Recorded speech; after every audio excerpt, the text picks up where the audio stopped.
ආයුබෝවන්. හොඳයි අපි අද මේ වීඩියෝ එකේදී සාකච්ඡා කරන්නේ පුතාලට මේ ව්‍යාපාර සංවිධාන කියලා මාතෘකාවක් තියෙනවා. ඒ ව්‍යාපාර සංවිධාන මාතෘකාවේ ගොඩක් අමාරු සංකල්ප කීපයක් පිළිබඳව තමයි අපි අද සාකච්ඡා කරන්නේ. හරි? මේක මේ ගුරුවරු වගේම මේ ශිෂ්‍යෝ වගේම ගුරුවරුන්ටත් මේක පැහැදිලි කරන්න ගියාම මේ හරි අමාරුයි මේ සංකල්ප පැහැදිලි කරන්න. මොකද්ද මේ තේරුම කොහොමද මේවා මේ එන්නේ කියන කාරණා. දැන් ඕගොල්ලෝ ව්‍යාපාර සංවිධාන වර්ගවල තනි ව්‍යාපාර, හවුල්, සමාගම්, සම්පකාර, බද්ධ ව්‍යාපාර, වරලත් ව්‍යාපාර සංයෝජන ඒ ඕනම ව්‍යාපාර සංවිධාන වර්ගයක් ඕගොල්ලෝ ඉගෙන ගන්නකොට ඒ ව්‍යාපාර සංවිධාන මේ වල තියෙන ප්‍රධාන ලක්ෂණ කීපයක් තියෙන ඒ ලක්ෂණ මේ පිළිබඳව තමයි අපි සාකච්ඡා කරන්නේ. මෙන්න මේවා තමයි ප්‍රධාන වශයෙන්ම ඕගොල්ලෝ ව්‍යාපාර සංවිධාන වර්ගයක් පිළිබඳව ඉගෙන ගන්නකොට දැනගත යුතු මූලික කාරණාවන් වෙන්නේ. එකක් නීතිමය පුද්ගලභාවය කියන සංකල්පය. නීතිමය පුද්ගලභාවය. ඒ වගේම අඛණ්ඩ පැවැත්ම. අඛණ්ඩ පැවැත්ම. ඒ වගේම වගකීම. ඒ වගේම ලියාපදිංචිය. ලියාපදිංචිය හෝ සංස්ථාපනය. මෙන්න මේ සංකල්ප හතර. මතක තියාගන්න පුතාලා ව්‍යාපාර සංවිධාන පාඩම ඉගෙන ගන්නවා නම් A level වල හරි O level වල හරි අනිවාර්යෙන්ම මේ සංකල්ප හතර බැරි නම් ඔයාට ව්‍යාපාර සංවිධාන පාඩම වහක් වගේ වෙනවා. ඒ කියන්නේ ව්‍යාපාර සංවිධාන පාඩම එපා වෙනවා ඔයාට. හරි? ඒ කියන්නේ සමහර ළමයි මේ ඇවිල්ලා පන්ති වල වාඩිලා ඉන්නේ ව්‍යාපාර සංවිධාන පාඩමට වාඩිලා ඉන්නවා පයිතකරස්ට ධම්මපදේ වගේ. පයිතකරස්ස වාඩි කරලා පන්තික ධම්මපදේ කියනකොට පයිතකරස් එක තේරෙන්නේ නැහනේ. වෙනද තේරෙන්නේ ගණන්නේ. අන්න ඒ වගේ තමයි මේ ළමයිට මේ ව්‍යාපාර සංවිධාන පාඩම. ඒකට හේතුව මෙන්න මේ තාක්ෂණික වචන හතර තේරෙන්නේ. හරි? හොඳයි ඉස්සෙල්ලාම අපි ඉගෙන ගමු. අපි එන ඉස්සෙල්ලාම සාකච්ඡා කරමු මොනවද ලියන්න කලින් මෙන්න මේ සංකල්ප හතර මොකද්ද මේ සංකල්ප හතර පාවිච්චි කරන්නේ කොහොමද කියන කාරණාවන් පිළිබඳව අපි සාකච්ඡා කරලෙමු. දරුවනේ නීතිමය පුද්ගලභාවය කියන එකේ තේරුම මොකද්ද? නීතිමය අපි පළවෙනිට ගන්න සංකල්පය තමයි නීතිමය පුද්ගලභාවය. පළවෙනිට ගන්න සංකල්පය තමයි නීතිමය පුද්ගලභාවය. මේකට ඉංග්‍රීසියෙන් අපි කියනවා legal personality කියලා. හරි? legal personality. නීතිමය පුද්ගලභාවය. දැන් ඕගොල්ලෝ මේක අහන ඕගොල්ලෝ මේක කියලා දෙන මම අපිට අපි පුද්ගලයෝ කියන එක පිළිබඳ තර්කයක් නැහැනේ. අපි පුද්ගලයෝ. නේ? ගෑනු හෝ පිරිමි. අපි මොනවා හරි જાතිය වැරද්දක් කළොත් නඩුකාරයෝ නැත්තම් පොලිසියෙන් අල්ලන් ගිහිල්ලා අපිට උසාවි ඉස්සර අපිට නඩු දානවා. පුද්ගලිකව අපේ නම කියලා අපි වරදකරුද කියලා අහලා අපි වරදකරු කියලා කිව්වහම අපිට අපිව හිරේ දානවා. දඩ ගහනවා. හරි? දැන් මේ ළඟදී මේ පෙට්‍රල් මේ ෂෙඩ් එකක පොම්පයක් මගේ අතින් කැඩිලා මට ඒ පෙට්‍රල් ෂෙඩ් එකේ කට්ටිය නඩු දාලා උසාවියේදී ඒගොල්ලෝ මගෙන් ඇහුවා මගේ පුද්ගලික ඉස්සලා චෝදනාව කියවනවා. චෝදනාව කියවලා මගේ ගහනවා මම වරදකාරයද නිවැරදිකාරයද කියලා. එතකොට මම කියනවා වරදකාරය නිවැරදිකාරය. ඒතර අපි පුද්ගලයෝ නිසා තමයි අපිට එරෙහිව නීතියේ ඉදිරියේදී ඒ වගේ දේවල් කරන්න. දැන් පුද්ගලයෝ ගත්තාම නීතිමය පුද්ගලයෝ ගත්තාම මේ නීතිමය පුද්ගලයෝ දරුවනේ ප්‍රධාන කොටස් දෙකකට බෙදෙනවා. එකක් තමයි ස්වභාවික පුද්ගලයෝ ඉන්නවා. අපි ඕගොල්ලෝ වගේ ස්වභාවික නීතිමය පුද්ගලයෝ ඉන්නවා. එහෙම නැත්නම් කෘත්‍රිම ආටිෆිෂල් කෘත්‍රිම කෘත්‍රිම නීතිමය පුද්ගලයෝ ඉන්නවා. ඒගොල්ලන්ට දැන් අපිට කකුල් දෙකෙන් ඇවිදගෙන යන්න පුළුවන්, ඇහුවාම දෙයකට උත්තර දෙන්න පුළුවන්, hina වෙන්න පුළුවන්, අඬන්න පුළුවන්, ඒ ඕනම රියැක්ෂන් එකක් අපිට දෙන්න පුළුවන්. කෘත්‍රිම පුද්ගලයෝ කියලා කියන්නේ ව්‍යාපාර සංවිධාන. ව්‍යාපාර සංවිධානයකට අපි වගේ ඇවිදගෙන යන්න බෑ. නේ අපි වගේ උත්තර දෙන්න බෑ. හැබැයි ලංකාවේ සමහර ව්‍යාපාර සංවිධාන නීති ඉදිරියේ පුද්ගලයෝ කියලා පිළිගන්නවා. වරද දෙනවා සමහර ව්‍යාපාර සංවිධාන නීති ඉදිරියේ පුද්ගලයෝ කියලා පිළිගන්නවා. දැන් දැන් උදාහරණයක් විදිහට දැන් අපි ගත්තාම මම දැන් හැම ව්‍යාපාර සංවිධානයකටම නීතිමය පුද්ගලභාවය නැහැ. ඔයාලට ලේසි වෙන්න මම කියලා දෙන්නම්. ලංකාවේ නීතිමය පුද්ගලභාවයේ තියෙන පුතා සයන්නෙන් පටන් ගන්න ව්‍යාපාර වලට. මේක මේ මම හදාගත්ත එකක්. මෙහෙම නීතියක් නැහැ. ඔයාලට ලේසියෙන් මතක තියාගන්න පුළුවන්. සයන්නෙන් පටන් ගන්න ව්‍යාපාර සංවිධාන මොනවද ලංකාවේ තියෙන එකක් තමයි සමාගම් තියෙනවා. අනිත් එක තමයි සමූපකාර තියෙනවා. අනිත් එක තමයි රාජ්‍ය සංස්ථා දෙන. මෙන්න මේවට නීතිමය පුද්ගලභාවයේ තියෙනවා කියලා පිළිගන්නවා. ඒ නීතිමය පුද්ගලභාවයේ තියෙනවා කියලා පිළිගන්න එකේ තේරුම තමයි සාමාන්‍ය පුද්ගලයෙක් වගේම මෙයාලගේ නමින් නීතිමය කටයුතු කරන්න පුළුවන්. කිසියම් ව්‍යාපාර සංවිධානයකට තම ව්‍යාපාරයේ නමින් නීතිමය කටයුතු කරන්න පුළුවන් නම් මොනවද මේ නීතිමය කටයුතු කියලා කියන්නේ? මොනවද මේ නීතිමය කටයුතු කියලා කියන්නේ පුතේ? නීතිමය කටයුතු කියලා කියන්නේ මේ වත්කම් අත්පත් කර ගැනීම, ගිවිසුම් වලට එළඹීම, ඒ වගේම බදු ගෙවීම, ඒ වගේම නඩු පැවරීම, ඒ වගේම නඩු පැවරුම් ලැබීම, නඩු දාන එකයි ධම්ම ගන්න එකයි ලැබීම. හරි.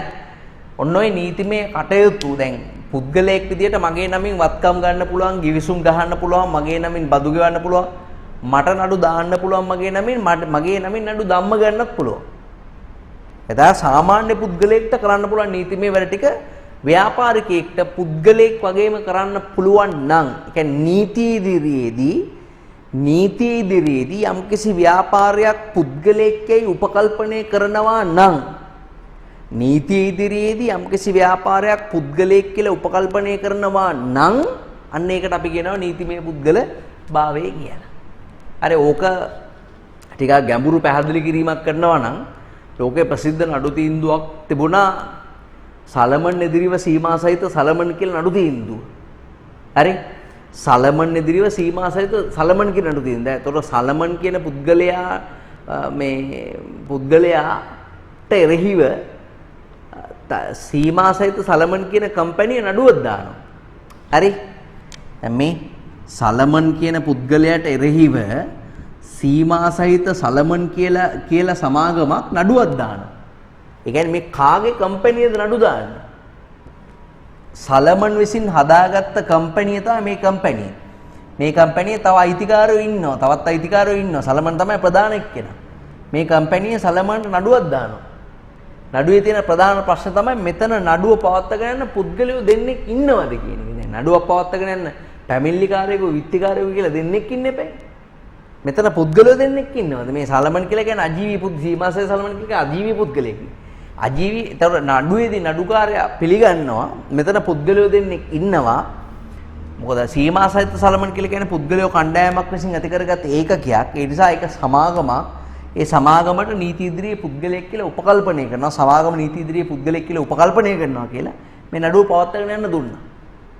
ඒක නිසා සමහර රටවල ව්‍යවස්ථා වලින් සමහර රටවල නීති වලින් සමහර ව්‍යාපාර සංවිධාන නීති ඉදිරියේ පුද්ගලයෝ කියලා පිළිගන්නවා. ඒ තමයි ලංකාවේ නීතිය අනුව සමාගම් සම්පකාර සංස්ථා වලට නීති ඉදිරියේ පුද්ගලයෙක් කියලා සලකනවා.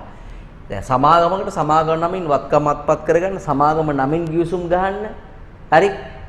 සමාගම නමින් බදු ගෙවන්න, සමාගම නමින් නඩු ධම්ම ගන්න, නඩු පවරන්න, ඒ ඕන එකක් සමාගම නමින් කරතේ. හැබැයි ලංකාවේ තියෙනවනේ පුතේ තනි ව්‍යාපාර, හවුල් ව්‍යාපාර වගේ දේවල් ඒවට දරුවනේ නීතිමය පුද්ගලභාවයක් නැහැ. රජයේ තියෙන රාජ්‍ය දෙපාර්තමේන්තුව වගේ දේවල් ඒවට නීතිමය පුද්ගලභාවයක් නැහැ. මේ නීතිමය කටයුතු මේ තනි හවුල් ව්‍යාපාර ඒව නමින් කරන්න බෑ. කොච්චර රෙජිස්ටර් කළත් ඒ කියන්නේ තනි ව්‍යාපාරිකයෙක්ට නඩුවක් දානවා නම් ඔයා දාන්න ඕනේ. දැන් ඔයා හිතන්න මෙහෙම. හරි? ඔයා හිතන්න මෙහෙම කරෝලිස් ස්ටෝර්ස් කියලා කඩයක් තියෙනවා. කරෝලිස් ස්ටෝර්ස් කියලා කඩයක් තියෙනවා. පරණ කරෝල වගේක් විකුණලා තියෙනවා කියලා දන්නකො මෙයා. පරණ කරෝල වගේක් විකුණලා අපිට බඩේ අමාරුවක් හැදිලා. අපි පාරිභෝගික අධිකාරියට පැමිණිලි කරාම මේක තනි ව්‍යාපාරයක් නම් මේ ව්‍යාපාර රෙජිස්ටර් කරලා තියෙන්නේ. හැබැයි කෙලින්ම අපි තම PB මෙයාගේ නම PB කරෝලිස්. PB කරෝලිස් කියන නමට තමයි පුතා නඩුව පැවරෙන්නේ. අයිතිකාරයාගේ නමට තමයි නඩුව දාන්නේ. මෙයා කොච්චර රෙජිස්ටර් කරලා ඉන්නේ. මෙයා තනි ව්‍යාපාර. ඒ කියන්නේ මෙයාට තනි ව්‍යාපාරිකයෙක්ට හවුල් ව්‍යාපාරිකයෙක්ට රාජ්‍ය දෙපාර්තමේන්තුවකට දරුවනේ නීතිමය කටයුතු කරන්න බෑ ව්‍යාපාරය නමින්. හැබැයි මේක මෙහෙමනම් කරෝලිස් සමාගම නම් මේක කරෝලිස් පෞද්ගලික සමාගම නම් අනිවාර්යයෙන්ම මේ අපි දෝ පරණ වෙච්ච බඩු විකුල්ලා පාරිභෝගිකයට අසාධාරණයක් වුණාම මේ නඩුව දාන්නේ සමාගම නමින්. ඒතකොට ඒකට අයිතිකාරයම යන්න ඕනේ කියලා නීතියක් නැහැ. සමාගම නියෝජනය කළ කවුරු හරි කෙනෙක් ගියාම ඇති. කියන්නේ වැරදිකාරය වුණොත් වැරදිකාරය වෙන්නේ සමාගම. හිරිය දාන්න බෑ. දඩයක් ගෙවලා නිකන් ඉන්න වෙනවා. දැන් මේ මිනිහෙට වැටෙනවා මේ මිනිහ හිරිය දාන්න පුළුවන් උඩ. ඔයාලට තේරෙනවද? ඒ කියන්නේ නීතිමය පුද්ගලභාවය ලබා ගැනීම කියන එක වාසි. නීතිමය පුද්ගලභාවය ලබා ගත්තාම අයිතිකාරයට තමන්ගේ පුද්ගලික කීර්තිනාමය ආරක්ෂා කරගන්න පුළුවන්. හරි පුද්ගලික නාමය පාවිච්චි කරන්නේ නැතුව ආයතන නාමය පාවිච්චි කළා ඒකේ මේ නීතිමය කටයුතු කරන්න පුළුවන්. ඉතින් ගොඩක් අය කැමති නීතිමය පුද්ගලභාවයක් ගන්න. නමුත් ලංකාවේ නීතිය අනුව නීතිමය පුද්ගලභාවයක් හිමින්නේ සමාගම් සම්පකාර සංස්ථාවට විතරයි. ඔයාලට තේරෙනවද මං කියන දේ? ඒක තමයි දරුවෝ නීතිමය පුද්ගලභාවය කියන සංකල්පේ තේරුම වෙන්නේ. ඉතින් නීතිමය පුද්ගලභාවයක් තියෙන ව්‍යාපාරයකට හොඳට අහගෙන ඉන්න ඕන. හරිද? නීතිමය පුද්ගල දැන් නීතිමය පුද්ගලභාවය කියන සංකල්පය පැහැදිලි නේ නේද? හරි? සරලවම කියනවනම් නීතිමය පුද්ගලභාවය කියලා කියන්නේ අදාළ ව්‍යාපාරය නීති ඉදිරියේ වෙනම පුද්ගලයෙකු ලෙස පිළිගැනීම. හරි? ඒක හරියට නීතිමය පුද්ගලභාවයක් තියෙන ව්‍යාපාරයක් සහ නීතිමය පුද්ගලභාවයක් නැති ව්‍යාපාරයක් මට අඳින්න කිව්වොත් එහෙම ඕගොල්ලෝ රූපසටහනකින් මට මේක මෙහෙම ඇදද හැකි මේ නීතිමය පුද්ගලභාවයක් තියෙන ව්‍යාපාරයක් සහ නීතිමය පුද්ගලභාවයක් නැති ව්‍යාපාරයක්. අපිට මේ නීතිමය පුද්ගලභාවයක් ඇති ව්‍යාපාරයක් මේ තියෙන නීතිමය පුද්ගලභාවයක් නැති ව්‍යාපාරයක්. නීතිමය පුද්ගලභාවයක් ඇති ව්‍යාපාරයක මේ තියෙන ව්‍යාපාරය. ව්යාපාරයේ නැමැති නීතිමය පුද්ගලයා. ව්‍යාපාරය නැමැති නීතිමය පුද්ගලයා මේ ඉන්නේ අයිතිකරු නැමැති නීතිමය පුද්ගලයා. එතන දෙන්නෙක් ඉන්නවා. අයිතිකරු නැමැති නීතිමය පුද්ගලයා. මේ නීතිමය පුද්ගලභාවයක් ඇති ව්‍යාපාරයක අයිතිකාරයයි ව්‍යාපාරයයි නීති ඉදිරියේ වෙනම ඒකක දෙකක් කියලා පිළිගන්නේ. හැබැයි නීතිමය පුද්ගලභාවයක් නැති තනි ව්‍යාපාර, හවුල් ව්‍යාපාර වගේ වල මේ තියෙන රූපසටහන්, මේ තියෙන රූපසටහන් උච්චරයි. පුද්ගලයෝ දෙන්නෙක් නෑ එක්කෙනයි ඉන්නේ. ඒකේ සරල තේරුම තමයි ව්‍යාපාරයෙන් මොන වැරද්දක් වුණත් නඩුව දාන්නේ කාගේ නමටද? අයිතිකාරයාගේ නමට. ව්‍යාපාරයෙන් මොන වැරද්දක් වුණත් නඩුව දාන්නේ අයිතිකාරයාගේ නමට. අයිතිකාරයා පුද්ගලිකව වැරද්දක් කළොත් අයිතිකාරයාගේ නමට කොහොමද නඩුව දානවා. ඒ අයිතිකාරයා ව්‍යාපාරයේ ඉන්න සේවිකාවක්ව දූෂණය කරලා දිනවා කියලා දන්නකො. මේක තනි ව්‍යාපාරයක්. මේ කරෝලිස්ගේ කඩේ කරෝලිස් ව්යාපාරයේ වැඩ කරන සේවිකාවක් දූෂණය කළා. නඩුව දාන්නේ කාගේ නමටද? කොහොමවත් මේකට නීතිමය පුද්ගලභාවයක් නැහැ. අයිතිකාරයා වැරද්ද කරන. අයිතිකාරයා වැරද්ද කරාම අයිතිකාරයා නඩුව දානවා. අයිතිකාරයා කරපු වැරද්ද. කරෝලිස් කුණු කරවල වෙකුල්ලා කියලා දන්නකො පාරිභෝගිකින්ට බඩි අමාරුව හැදිලා. දැන් කාගේ නමට නඩුව දාන්නේ? ඒ කරෝලිස් කියන්නේ ඒ වැරද්ද කළේ ව්‍යාපාරේ. දැන් ව්‍යාපාරේ කරවල විකුණන්නේ. ව්යාපාරයක තමයි කරවල විකුණන්නේ. නමුත් ඒකේ නඩුව වැටෙන්නේ කරෝලිස් කියනකට. ඒකට හේතුව තමයි නීති ඉදිරියේ අයිතිකාරයයි ව්‍යාපාරයයි පුද්ගලයෝ දෙන්නෙක් නෙමෙයි එක්කෙනෙක් කියලා උපකල්පනය කරන්නේ තනිහා හවුල් ව්‍යාපාරය. ඒවට නීතිමය පුද්ගලභාවයක් නැහැ. ඒ කියන්නේ මොන වැරද්ද ව්‍යාපාරයෙන් කරත් නඩුව වැටෙන්නේ කාගේ නමටද? අයිතිකාරයාගේ නමට. ඒක කරදරයක් ඇත්තටම. මේ නීතිමය පුද්ගලභාවයක් තියෙනවා නම් එතෙන්දී தත්ත්වය වෙනස්. හරි? දැන් ඔය හිතන්නේ මේ කරෝලිස් සමාගම කියලා හිතන්න. කරෝලිස් සමාගම නම් පාරිභෝගිකයන්ට කුණු කරෝල විකුල්ලා තියෙනවා නම් පාරිභෝගිකව නඩුව දැම්මොත් නඩුව වැටෙන්නේ කාගේ නමටද? කරෝලිස්ගේ පුද්ගලික නමටද? ව්‍යාපාරේ නමටද? ව්‍යාපාරේ නමට. හරි පත්තරවල යන්නේ ව්‍යාපාරේ නම. හරි? ඊට පස්සේ දඩ ගහන්නේ ව්‍යාපාරේට. මොකද ඒ වැරද්ද කරේ සීමාසහිත කරෝලිස් සමාගම කියන නීතිමය පුද්ගලයා. හරි? අතන වැරද්ද කරන්නේ මේ කරෝලිස් කියන සාමාන්‍ය පුද්ගලයා. එහෙම තමයි මේ අධිකරණයේදී එහෙම තමයි උපකල්පනය කරන්නේ. හරි නීතිමය පුද්ගල භාවයක් නැත්තම් ව්‍යාපාරයේ මොන වැරද්ද කළත් ඒ වැරද්ද කළේ අයිතිකාරය කියලා උපකල්පනය කරනවා. හරි නීතිමය පුද්ගල භාවයක් තියෙනවා නම් ව්‍යාපාරයෙන් වැරද්දක් කළොත් ව්‍යාපාර නඩු දානවා. මේකේ ව්‍යාපාරයෙන් වැරද්දක් කළත් ව්යාපාර නඩු දාන්නේ අයිතිකාරය නඩු දානවා. දැන් අර ඉස්සල සිද්ධියම ගමු. මේක ඇවිල්ලා සීමා සහිත කරෝලිස් සමාගම. අයිතිකාරය ඒකේ වැඩ කරන සේවිකාවක්ව දූෂණය කරනවා. මේක සමාගමක්. දැන් නඩු දාන්නේ කාගේ නමටද? දැන් ඉස්සල්ලා අවස්ථාවේ නඩුව ඒ සිද්ධියේදී නඩුව දැම්මේ කාගේ නමටද? කරෝලිස්ගේ නමටනේ. දැන් මේ සිද්ධියෙන් නඩුව දාන්නේ කාගේ නමටද? මේක සමාගමක්. කවුද වැරද්ද කළේ? සමාගමද? සමාගමද මේ ඉස්සියව දූෂණය කළේ? සමාගමට ඒ වගේ වැඩ කරන්න පුළුවන්. ඒක කලේ අයිතිකාරයා. නේ? ඒ අයිතකොට නඩුව දාන්නේ කාගේ නමටද? අයිතිකාරයාගේ නමට දාන නඩුව දාන්න. මොකද අයිතිකාරයා පුද්ගලික වැරද්දක් කළා තියෙන්නේ. නැත්තම් සමහර ළමයි හිතනවා සමාගම් සම්පකාර මේ සංස්ථාවලට ඕන අයිතිකාරය ඕන අලුගුත්තේට වැඩ කරොත් ඒ නඩුව දාන්න වෙන්නේ ආයතනයේ නමට කියලා. අයිතිකාරයා නමට නෙමෙයි කියලා. ඒක වැරදි. අයිතිකාරයා මේක සමාගමක් සම්පකාරයක් ඕන දෙයක් වේවා. අයිතිකාරය වැරද්දක් කළොත් අයිතිකාරය නඩු දානවා. ව්‍යාපාරයේ වැරද්දක් කළොත් තමයි ප්‍රශ්න තියෙන්නේ. ව්‍යාපාරයේ වැරද්දක් කළොත් ව්‍යාපාරේ නඩු දාන්නේ. ව්‍යාපාරේ නමට නඩු දාන්නේ. අනිවාර්යෙන් ඒ ව්‍යාපාරේ නීතිමය පුද්ගල භාවයක් තියෙනවා නම් විතරයි. ඔයාලට තේරෙනවද තමන් කියපු දේ? හරි? අනිත් එක දැන් ඔයා මතක තියාගන්න නීතිමය පුද්ගල භාවයත් එක්කම බැඳලා තියෙන සංකල්පයක් තමයි දරුවනේ. මේ නීතිමය පුද්ගල භාවයත් එක්කම බැඳලා තියෙන සංකල්පයක් තමයි පැවැත්ම කියන සංකල්පය. අඛණ්ඩ පැවැත්ම කියන සංකල්පය. සාමාන්‍යයෙන් නීතියේදී පිළිගැනීමක් තියෙනවා මෙන්න මෙහෙම.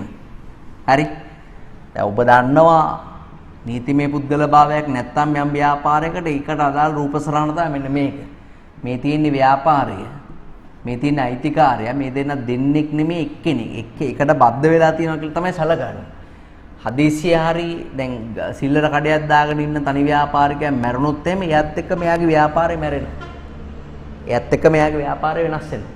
එයාගේ ආවෙන් පස්සේ එයාගේ දරුවෝ හරි වයිෆ් හරි මේ කඩේ කරගෙන යයි. නමුත් මේකේ නංගන් අනිවාර්යෙන් වෙනස් කරන්න ඕන. මේකට තියෙනවා ළමයි ලියාපදිංචි සහතිකය කියලා එකක්. ඒකේ අයිතිකරුගේ නම කියන එක අනිවාර්යෙන් වෙනස් කරලා වයිෆ්ගේ නම දාගන්න වෙනවා. ඒ කියන්නේ අලුතෙන් ව්‍යාපාර රෙජිස්ටර් කරන්න ඕන. ඒ වයිෆ්ගේ නම දාගත්තට පස්සේ ඒක අලුතෙන් බී වෙච්ච ව්‍යාපාරයක් තමයි සැලකන්නේ. තේරෙනවද? පරණ ව්‍යාපාරය ඉවරයි අලුතෙන් ව්‍යාපාරයක් ඒක රෙජිස්ට්‍රේෂන් ඩේට් එකකින් පස්සේ ඒ ඩේට් එක තමයි අලුත් ව්‍යාපාරේ උපන්දිනය කියලා සැලකන්නේ. එහෙම වෙනවා නීතිමය පුද්ගල භාවය නැති ව්‍යාපාරවලට. ඒ කියන්නේ නීතිමය පුද්ගල භාවයක් නැත්තම් අනිවාර්යෙන් මේ ව්‍යාපාරෙ මොකද්ද වෙන්නේ? අඛණ්ඩ පැවැත්මකුත් නැත. අඛණ්ඩ පැවැත්ම මොකද්ද මේ අඛණ්ඩ පැවැත්ම කියලා කියන්නේ? අඛණ්ඩ පැවැත්ම කියලා කියන්නේ පුතේ අනාගත අවිනිශ්චිත දිනයක් දක්වා ව්‍යාපාරේ පවත්වා ගැනීම. අනාගත අවිනිශ්චිත දිනයක් දක්වා. ඒ කියන්නේ අපි දන්නේ ව්‍යාපාරේ කවද්ද ඉවර වෙන්නේ කියලා. ඒකයි අනාගත අවිනිශ්චිත දිනයක් කියලා කියන්නේ. ඒ කියන්නේ අයිතිකාරයෝ කොච්චර මාරුවක් කමන්නේ ව්‍යාපාරේ දිගටම තියනවා කියන එක තමයි අඛණ්ඩ පැවැත්ම කියලා කියන්නේ. දැන් තනි හවුල් ව්‍යාපාර වලට ඒ වගේ අඛණ්ඩ පැවැත්මක් නැහැ. නීතිමය පුද්ගල භාවයකුත් නැහැනේ. නීතිමය පුද්ගල භාවයක් නැත්නම් ගොඩක් වෙලාවට කියන්නේ අපි අඛණ්ඩ පැවැත්මකුත් නැහැ කියනවා. අද ප්‍රායෝගික තත්ත්වය කල්පනා කරලා බලන්නකෝ. තනියෙන් කරන ව්‍යාපාරයකට ගොඩක් වෙලාවට මේ අයිතිකාරයා තමන්ගේ සම්පූර්ණ ශ්‍රමය, කාලය, දැනුම පාවිච්චි කරලා කරන්නේ. එයාගේ අවෑමෙන් පස්සේ ව්‍යාපාරේ බාර ගන්න කවුරුත් නැත්නම් ව්යාපාරය අනිවාර්යෙන් අභාවයට යනවා. එහෙම නෙමෙයි දැන් නීතිමය පුද්ගල භාවයක් තියෙන ව්‍යාපාරවලට දරුවනේ අඛණ්ඩ පැවැත්මක් තියෙනවා කියලා උපකල්පනය කරනවා. දැන් මේ ඉන්නේ අයිතිකාරයෝ ටික මේ තියෙන්නේ ව්‍යාපාරේ. මේ තුන්දෙනාම මැරෙනවා කියලා හිතන්නකෝ. මේ තුන්දෙනාම මැරෙනවා. හැබැයි ව්‍යාපාරේ කියන පුද්ගලයා ඉන්නවා. ව්‍යාපාරේ කියන පුද්ගලයා ඉන්නවා. මෙයාට දීපු ලියාපදිංචි සහතිකේ මොන හේතුවක් හින්දාවත් වෙනස් කරන්න අවශ්‍යතාවයක් නැහැ. ඊළඟට තව දෙන්නෙක් එකතුලා මේ ව්‍යාපාරේ පවත්වාගෙන යනවා. ඒත් මේ නාමයේ යටතේ මේ නාමයේ යටතේම පවත්වාගෙන යන්න පුළුවන්. හරි අයිතිකාරයා මාරුනාට නම මුකුත් වෙනස් වෙන්නේ නැහැ. ඒ පරණ ව්යාපාරෙම තමයි. ඒකේ ආයි වෙනසක් ඇත්තෙම නැහැ.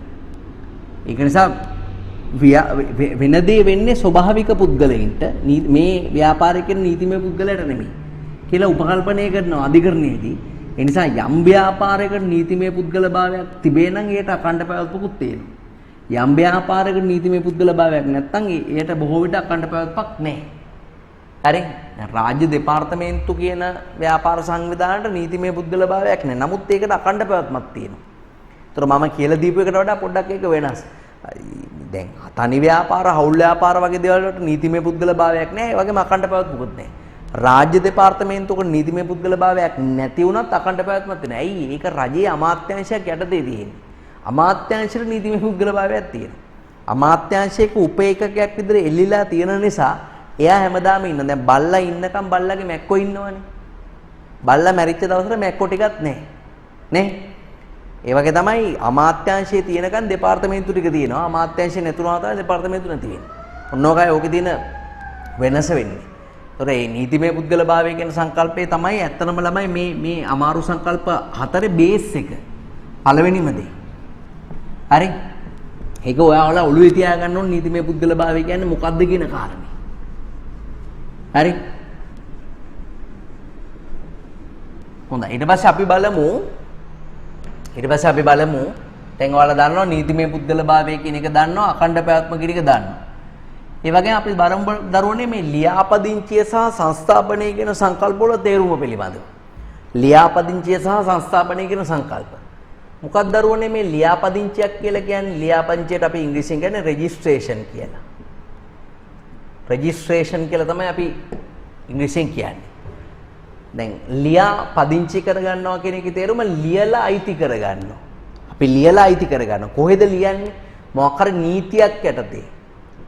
රාජ්‍ය බලධාරී ආයතනයක් තුල. හරි? මොකක් හරි කුමක් හෝ නීතියක් යටතේ රාජ්‍ය බලධාරී ආයතනයක් තුල තමයි යම්කිසි දෙයක් ලියාපදිංචි කරන්නේ. දැන් අපි වාහනයක් ගත්තාම මෝටර තාක්ෂා පනත යටතේ මෝටර වාහන කොමසාරිස් දෙපාර්තමේන්තුවේ රෙජිස්ටර් කරනවා. නේ? ඉඩමක් ගත්තාම ඉඩම් කොමසාරිස් දෙපාර්තමේන්තුව තුල ඒක රෙජිස්ටර් කරනවා. ලෑන්ඩ් රෙජිස්ටර් කියලා කියන්නේ විවාහයක් කරගත්තාම නේද? ලියාපදිංචි කිරීමේ නීතියක් යටතේ අපි මේ පුද්ගලයා ලියාපදිංචි කිරීමේ දෙපාර්තමේන්තුව ඇතුලේ ඒක අපි මේ විවාහය ලියාපදිංචි කරගන්නවා. හරි ලියාපදිංචි කරගන්නවා කියන එකේ තේරුම තමයි යම්කිසි වත්කමක් යම්කිසි දෙයක් අපි අයිති කරගන්නවා. නීත්‍යානුකූල වශයෙන් අයිති කරගන්නවා කියන එක. නේ? නීත්‍යානුකූල වශයෙන් අයිති කරගන්න. ඒතකොට ඒක වෙන කාටවත් පාවිච්චි කරන්න බෑ. වෙන කාටවත් පාවිච්චි කරන්න බෑ. පාවිච්චි කරත් ඒක නීති විරෝධී. මම වාහනයක් ගන්නවා කවුරු හරි වාහනේ පැහැරගෙන ගිහලා උද්දට පාවිච්චි කරනවා ලෙලි යන්න පදිනවා කාර් එක. සතියකට පස්සේ කාර් එක හොයාගන්නවා කාර් එක ගන්න දෙන්නේ ටයර් ගෙවිලා බෙල්ට් පැනලා ෂොක්ස් බැහැලා හරි කාර් එකේ ඕෆ් රෝඩ් ගිහිල්ලා ලෙලි යන්න පැදලා. හැබැයි කාටවත් අයිති කරගන්න බෑ පදින්න පුළුවන්. අයිති කරගන්න බෑ නීත්‍යානුකූලව. හරි ඉඩමක් තියෙනවා ඉඩමේ අහිකුන්ට කියව වලවල් හාරලා කූඩාරන් හිටවලා ගන්න දෙයක් නැහැ ගස්වල ගෙඩි කාලා ගන්න දෙයක් නැහැ. උන්ට ඒක අයිති කරගන්න බෑ පොලිසියට කිව්වට උන් එළවනවා. කාගෑරි ගෑණියෙක්ව නීත්‍යානුකූල ගෑණියෙක් පන්නගෙන යනවා වෙන කෙනෙක් හොරෙන් පැනලා යනවා. ඒ උන් දෙන්නට කසාද බඳින්න බෑ. කසාද බඳින්න බෑ. සතියකට පස්සේ නීත්‍යානුකූල මිනිහා හොයා ගන්නවා ගෑණි පාරේ අඬ ඉන්නවා. අර පැනලා ගිය මිනිහා දාලා ගිහලා ඒ ගෑණි අයියෝ අර අරන් ගිය වාහනේ වගේ. අර පැහැරගෙන ගිය වාහනය ඒ වගේ ටයර් ගෙවිලා බෙල්ට් පැනලා චැසි බොල් වෙලා ගෙලිම ගන්න දෙයක් නැහැ. නමුත් අරන් ගිය කාට අයිති කරගන්න බෑ පුතා. ඔයාලට දැන් ලියාපදිංචි කරාම අපිට මාර ආරක්ෂාවක් තියෙනවා. දැන් ඒ වගේ තමයි අපි කෙලිමෙමු ව්‍යාපාර පැත්තට. ඇයි ව්‍යාපාරයක් ලියාපදිංචි කරන්න ඕන? ව්‍යාපාරයක් ලියාපදිංචි කරනවා කියලා කියන්නේ ව්‍යාපාරයක නාමයක් නමක් කිසියම් නීතියක් යටතේ යම්කිසි නීතියක් යටතේ යම්කිසි බලධාරී ආයතනයක් තුල ලේඛනගත කරනවා නම් අපි එකට කියනවා මොකද්ද? ලියාපදිංචි කිරීමක් කියලා. යම්කිසි ව්‍යාපාරයක නාමයක් කිසියම් නීතියක් යටතේ යම්කිසි බලධාරී ආයතනයක තුල ලේඛනගත කරනවා නම් අපි එකට කියනවා ලියාපදිංචියක් කියලා. ඒකේ වාසිය මොකද්ද? එතකොට ඒ වගේ ලියපු නමක් ඒ වගේ ලේඛනගත කරපු නමක් වෙන කාටවත් පාවිච්චි කරන්න බෑ. ඒතර ඒ නම පාවිච්චි කරන්න පුළුවන් ඉන්නේ එයාලට විතර. දැන් මැලිබන් වෙන කවුරුත් පාවිච්චි කරන්නේ නැහැ. මංචි වෙන කවුරුත් පාවිච්චි කරන්නේ නැහැ. කොකාකෝලා වෙන කාටවත් පාවිච්චි කරන්න බෑ. හරි? දෙරණ රූපවාහිනී වෙන කාටවත් පාවිච්චි කරන්න බෑ. ඔයාලට තේරෙනවද? ලංගම වෙන කාටවත් පාවිච්චි කරන්න බෑ. ඒතර ඒ වගේ මේ ලියාපදිංචි කරගත්තාම වෙන කවුරුත් පාවිච්චි කරන්නේ නැහැ. නැත්තම් පාවිච්චි කරයිනේ. නේ? දැන් කවුරු හරි කෙනෙක් නමක් දානවා. කඩේකට මොකක් කර නමක් දානවා. නම දාලා දවසක් යන්නේ ඊට එහා පැත්තේ ඒ නමින්ම කඩයක් පටන් ගන්නවා. මිනිසුන්ට පැටලෙනවානේ. මිනිසුන්ට පැටලෙනවා අනිවාර්යයෙන්. ඒක නිසා තමයි නමක් දැම්මහම ඒක ලියාපදිංචි කරන්න ඕනේ කියලා කියන්නේ මොකද? හැම එකටම නීතියක් තියෙනවා බලධාරී ආයතනයක් තියෙනවා. ඔයාලට තේරෙනවද මම කියන්නේ? හරි? දැන් උදාහරණයක් විදිහට ගත්තාම අපි දැන් ඔන්න මම දානවා ගීගනගේ ස්ටෝර්ස් කියලා කඩයක්. තනි ව්‍යාපාරයක් කියලා හිතන්නකෝ මේ ගීගනගේ ස්ටෝර්ස්. ඒ තමයි මට ඕනේ මේ නමින් වෙන කවුරු හරි කඩයක් පටන් ගන්න එක වළක්වන්න ඕනේ. එහෙනම් දැන් මේක වළක්වන්න නම් මම මේක කොහේර ලියලා තියෙන්න ඕනේ. නැත්නම් වෙන කවුරුහරි කඩයක් පටන් ගත්තාම මං ගිහිල්ලා කියන මේ මිනිහට ඔයා මොකද මගේ නම දාගෙන තියෙන්නේ? මමනේ මේක ඉස්සෙල්ලා පටන් ගත්තේ කියලා. ඊට පස්සේ මේ මිනිහා අහනවා තමුසර මේක ලියලා දීලාද? තමුසර මේ නම ලියලා දීලාද කියලා අහනවා. එතන මං කියනවා ඔව් ලියලා දීලා තියෙන්නේ. ලියලා දීලා නම් එහෙනම් එයාට පෙන්වන්න ඕනේ සර්ටිෆිකේට් එක පෙන්වන්න ඕනේ. ලියාපදිංචි කරාම අපිට ලැබෙනවා ලියාපදිංචි සහතිකයක්.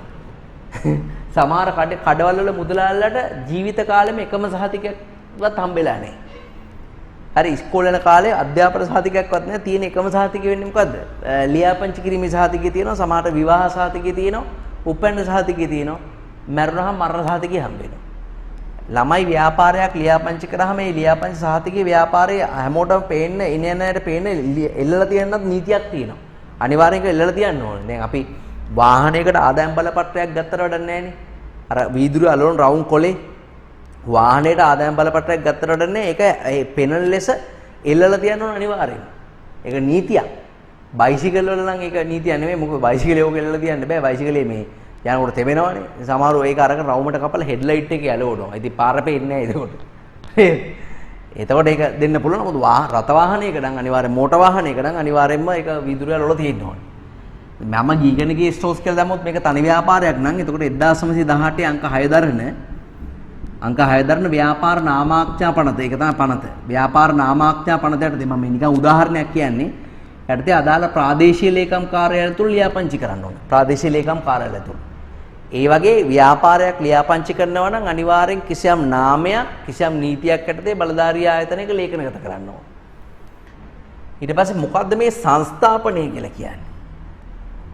හරි මොකද්ද මේ සංස්ථාපනය කියලා කියන්නේ? දැන් ලියාපදිංචි ගැන පුතාලා දැනගත්තනේ. ලියාපදිංචියේ සංස්ථාපනය අතර වෙනස මොකද්ද? කිසිම වෙනසක් නැහැ. ලියාපදිංචියේ සංස්ථාපනය අතර කිසිම වෙනසක් නැහැ. දැන් මං අහනවා පුතාලාගේ මෙන්න මේ ප්‍රශ්නේ. තාත්තයි පියයි අතර වෙනසක් තියෙනවද? අපි තාත්තට තාත්තා කියනවා. ගාථා කියනකොට කියනවා ගාථා හැම කියලා වන්දිනකොට කියනවා පීතු පාදන් නමාමි කියලා කියනවා. තාත්තා පාදන් නමාමි කියලා කියන්නේ නැහැ. නේ? තාත්තා පාදම් නමාමි කියලා කියන්නේ මාතු පාදම් නමාමි කියලා කියනවා. අම්මා පාදම් නමාමි කියලා කියන්නේ නැහැ. මොකද දැන් සමහරලාට අපිට මේ pāli ගාථා වලින් වඳිනකොට ටිකක් ගෞරවයෙන් කතා කරන්න වෙනවා. දැන් ගෙදෙද්දි හරකා කියලා බැන්නට හරකට කමතේදී හරකා කියලා කියන්නේ කමතේදී කියන්නේ අම්බරුව කියලා කියන්නේ. නේ? කමතේ හාන හරක්ට අම්බරුව කියලා තමයි ආමන්ත්‍රණය කරන්නේ. ගෙදෙද්දි ඔයාට හරකා කියලා බැන්නොත් එහෙම අම්මලා හැබැයි කුඹුරට ගියහම බයින්නේ අම්බරුව කියලා. ගෞරවයෙන් කතා කරනවා. දැන් අපි කනවා පන්සලේ හාමුදුරුව වළඳනවා. දැන් අපි කනකොට අන්නලා කටේ දා ගන්නවා. හාමුදුරුව වළඳනකොට අන්නලා කනේ දා ගන්නවා. නේ අපි කන විදිහටම දා ගන්න. දැන් අපි නිදා ගන්නවා හාමුදුරුව සැතපෙනවා. නේ? නේද? එහෙමනේ මේ වෙන්නේ. දැන් අපි නිකම්ම මැරෙනවා. හරි? නමුත් ටිකක් ගෞරවයෙන් කතා කරනවා නම් එක්ක කලුරිය කරනවා. හරි? නේද? ඒ වගේ දැන් බුදුරජාන් වහන්සේ නම් පිරිනිවන් පෑවා. ඒ කියන්නේ මිය ගියා කියන එක තමයි. නමුත් ගෞරවයෙන් අපි කියන්නේ. යම් අවස්ථාවකදී මේ ලියාපදිංචි කියන වචනෙට ගෞරවාන්විත පදයක් ඇහුවොත් එහෙම ගෞරවයෙන් කතා කරන පදයක් ඇහුවොත් ඒ පදේ තමයි පුතා සංස්ථාපනය කියලා කියන්නේ. ඒ කොයි වෙලාවටද මේ වචනේ පාවිච්චි කරන්නේ?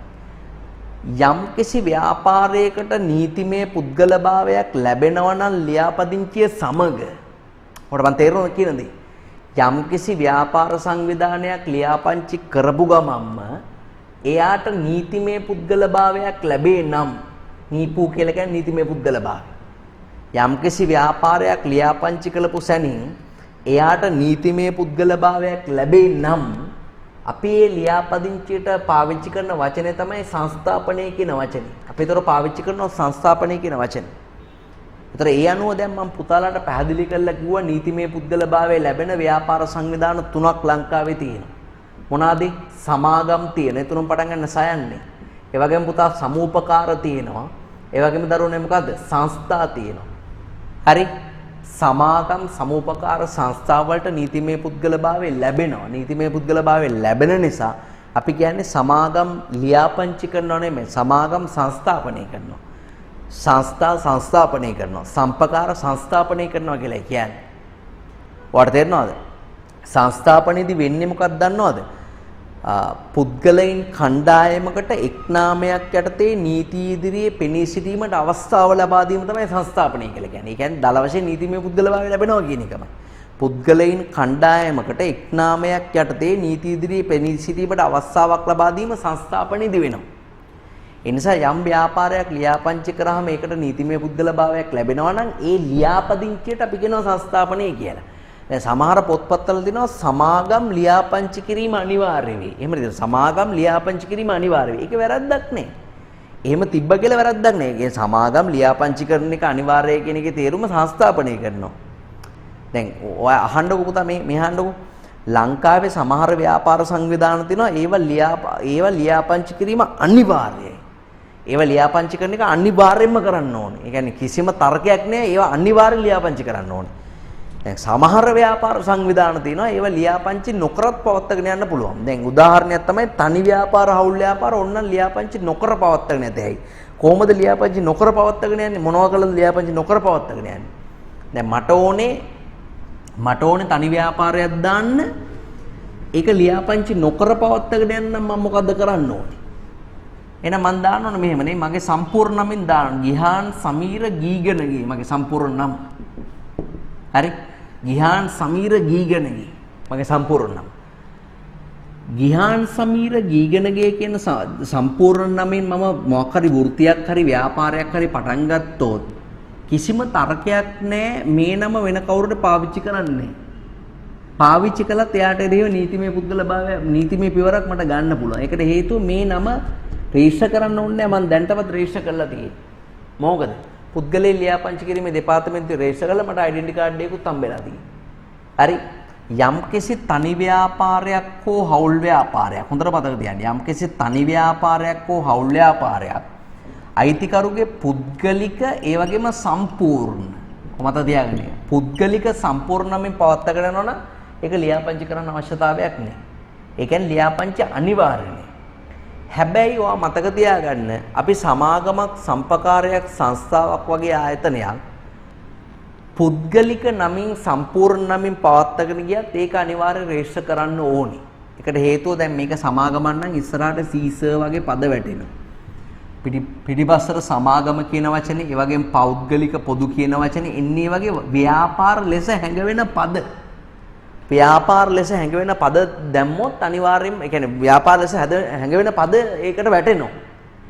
එතකොට ඒක මගේ උපැන්න සහතිකයේ තියෙන නම නෙමෙයි. දැන් මගේ උපැන්න සහතිකයේ තියෙන්නේ නැහැ සීසර් ගිහාන් සමීර ගීගණගේ පෞද්ගලික සමාගම කියලා. නේ මම නිකන් පුද්ගලයෙක්නේ.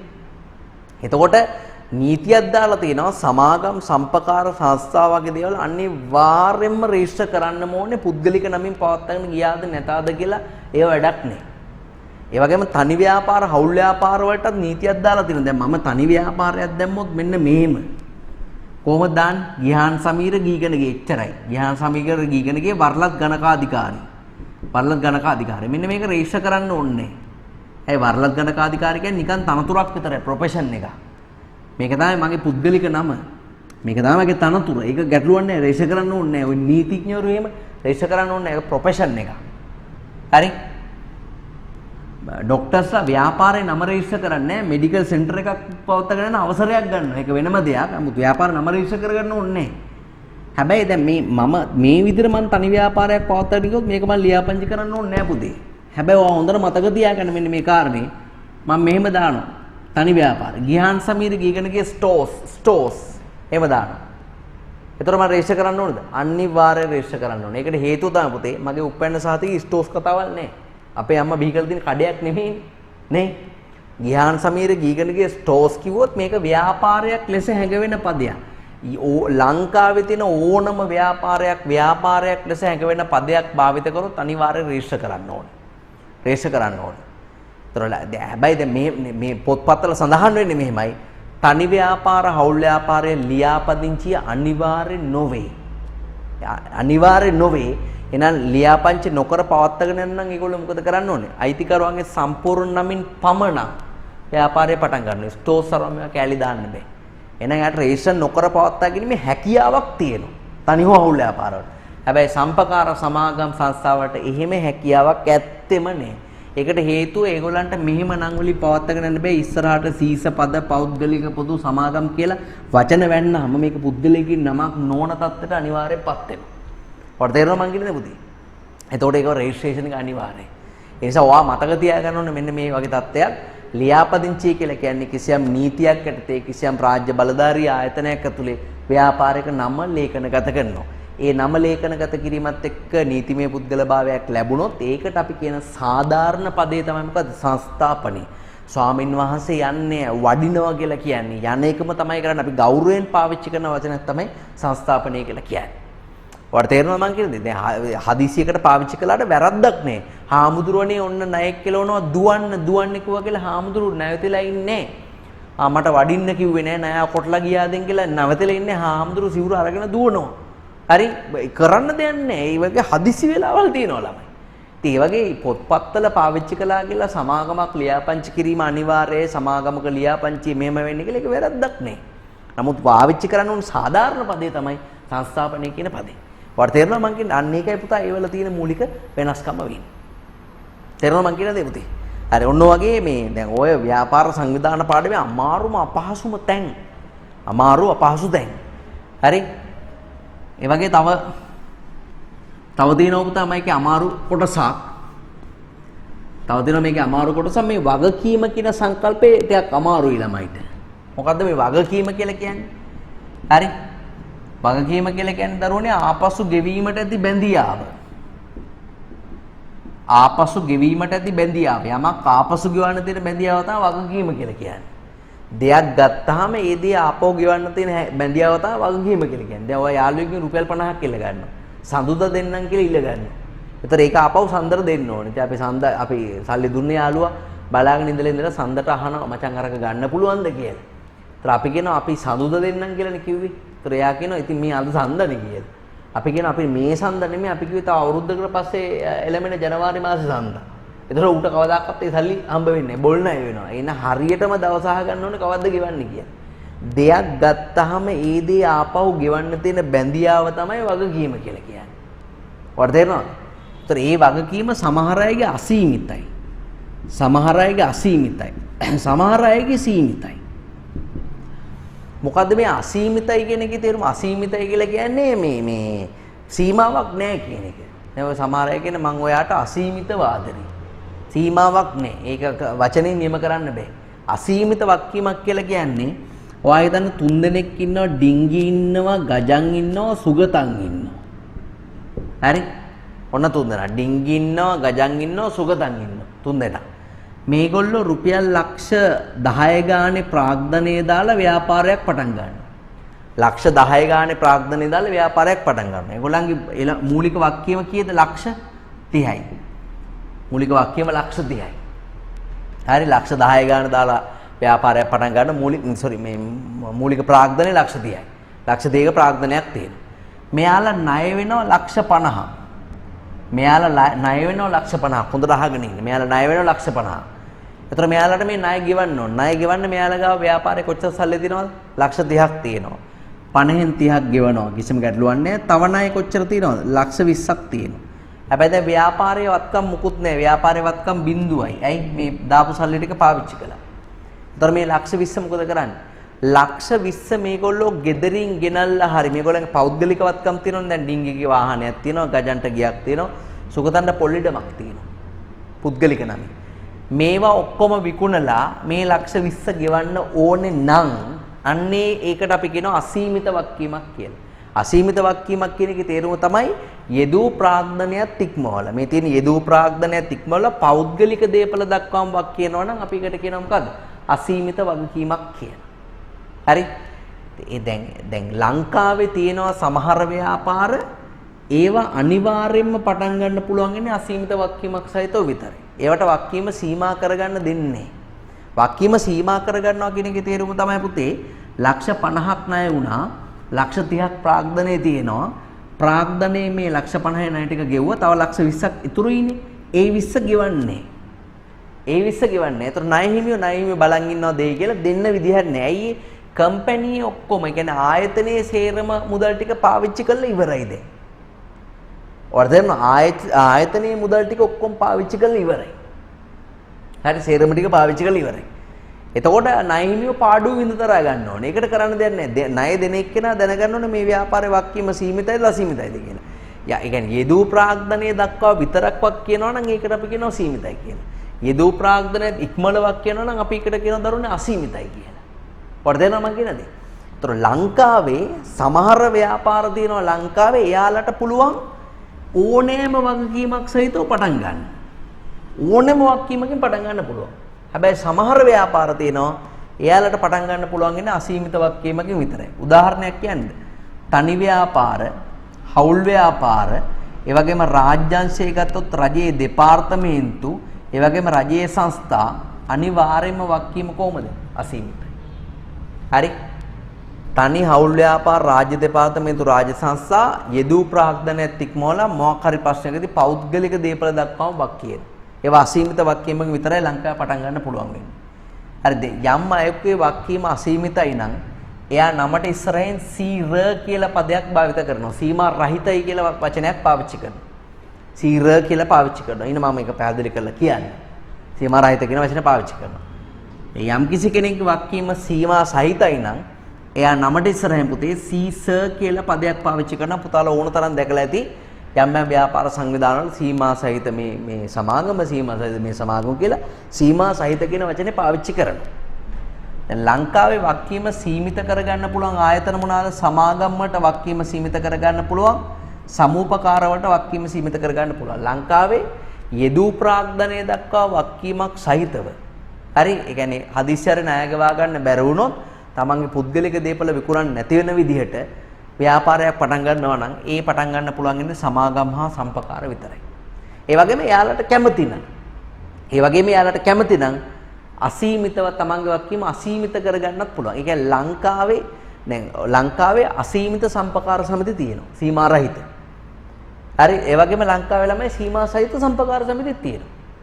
ලංකාවේ සීමා සහිත සමාගම් තියෙනවා. තාම නම් ලංකාවේ සීමා රහිත සමාගම් පටන් අරගෙන නැහැ. පටන් ගන්න බැරි කමක් නැහැ. නීතියෙන් කොහෙන්වත් බෑ කියලා නැහැ. කවුරු පටන් අරගෙන නැහැ. ඒ කියන්නේ සමාගම් සම්පකාර දෙකම සීමා සහිතව සහ සීමා රහිතව පටන් ගන්න පුළුවන්. දැන් සීමා සහිතව සහ සීමා රහිතව දැන් ගොඩක් අයට තියෙන ප්‍රශ්නයක් තමයි අපි තනි ව්‍යාපාරයක් ගත්තොත් පුතාලා මට කියන්නකෝ තනි ව්‍යාපාරයක හවුල් ව්‍යාපාරයක රාජ්‍ය දෙපාර්තමේන්තුවක රාජ්‍ය සංස්ථාව වක්කීම කොහොමද දැන් මම කියලා දුන්න විදියට ඒව ලංකාවේ පටන් ගන්න පුළුවන් ඉන්නේ අසීමිත වක්කීමක් සහිතව විතරයි. ඒ කියන්නේ සීමා රහිත වක්කීමක් සහිතව විතරයි මේවා පටන් ගන්න පුළුවන් ඉන්නේ. හරිද? දැන් අපි දෝම යම්කිසි ව්‍යාපාරයක් තියෙනවා. ඒකේ නම කරෝලිස් ස්ටෝර්ස්. කරෝලිස් ස්ටෝර්ස් මේක තනි ව්‍යාපාරයක්. තනියෙන් කරන ව්‍යාපාරය. එහෙනම් යා නමට ඉස්සරහින් සීර පදේ දාන්න එපේ. නමට ඉස්සරහින් සීර කියලා පද සීමා රහිත කරෝලිස් ස්ටෝර්ස් කියලා දාන්න ඕනේ. හැබැයි කිසිම ආයතනයක් ලංකාවේ ධනි හවුල් රාජ්‍ය දෙපාර්තමේන්තු රාජ්‍ය අධ්‍යාපන දෙපාර්තමේන්තු හරණක් දාන්න එපා. සීමා රහිත අධ්‍යාපන දෙපාර්තමේන්තු. සීමා රහිත පොලිස් දෙපාර්තමේන්තු. එහෙම දාන්න එපා. නමුත් එහෙම දාන්නේ නැහැ නේද ඒගොල්ලෝ. ඒකට හේතුව මොකක්ද? ලංකාවේ මේවා පටන් ගන්න පුළුවන් ඉන්නේ සීමා රහිත වක්කීමකින් විතරයි. තව වර්ගයක් නැහැනේ වෙනස් කරලා දක්වන්න තව වර්ගයක් නැහැ. දැන් ගෙදර ඉන්නේ එක පුතයි කියලා හිතන්නකෝ. එක පුතයි ඉන්නේ. එතකොට එයාට අම්මා කතා කරන්නේ කොහොමද? පුතා. එයාට ලොකු පුතා, පොඩි පුතා, හොඳ පුතා, නරක පුතා කියලා කතා කරන්න දෙයක් නැහැ. එයා නිකම්ම පුතා. ගමේ වුණනම් සමහරවිට වෙන එක එක නම් කියලා පිටිපස්සට පුතා දාලා බයිනම ඇති. නමුත් ගෙදෙදි කතා කරන්නේ නිකම්ම පුතා කියලා. දැන් ඒකත් ඔයාලට තේරුන්නේ නැද්ද? බාලිකා පාසලක ටොයිලට් වෙන් කරන්න ඕනද ගෑනු පිරිමි කියලා? මේ ළමයින්ට යන්න තියෙන ටොයිලට් බාලිකා පාසලක වෙන් කරන්න ඕනද ගෑනු පිරිමි කියලා වෙන් කරන්න ඕනද? ඕන්නේ ඇයි? එක වර්ගයයි ඉන්නේ. ඒක වෙන් කරන්න නැතු යත හැකි. ඉන්නේ ගෑනු විතරමයි. හැබැයි පිරිමි සහ ගෑනු අය කියන මිශ්‍ර පාසල් වල ටොයිලට්ස් වෙන් කරන්න ඕනද ගෑනු පිරිමි කියලා? අනිවාර්යෙන් ඔව්. නැත්තම් ගෑනු එකට පිරිමි රින්ගනවා. එතකොට මොකද වෙන්නේ? ගෑනු කෑ ගහගෙන දුවනවා. නැත්තම් පිරිමි එකට ගෑනු රින්ගනවා. එතකොට කවුද දුවන්නේ? ඒත් ගෑනුම දුවනවා. පිරිමි ඔහේ බලාගෙන ඉන්නවා. නේ පැටලෙන හින්දා දාන්න ඕනේ. දැන් ඒ අනුව සමාගම් සම්පකාර වගේ දේවල් ඕනෑම වක්කීමකින් පටන් ගන්න පුළුවන් නිසා සීමා රහිත හෝ සීමා සහිත ආදී ඕනෑම වක්කීමකින් පටන් ගන්න පුළුවන් වීම නිසා අනිවාර්යෙන් මේගොල්ලෝ නමට ඉස්සරහින් සීස පදේ හෝ සීර පදේ දැමීම අනිවාර්යෙන්ම දාන්න ඕනේ. නැත්තම් මිනිසුන්ට පැටලෙනවා මේක. වර්ධන එතකොට ಜಾති දෙකෙන්ම පටන් ගන්න පුළුවන් වෙන හින්දා තමයි මේගොල්ලෝ මේ පද පාවිච්චි කරන්නේ. ಜಾති දෙකක් නැහැ එක ಜಾතියක් විතරක් තියෙන හින්දා තමයි මේගොල්ලෝ කිසිම පදයක් සීර පදේ භාවිතා කරන්නේ නැත්තේ.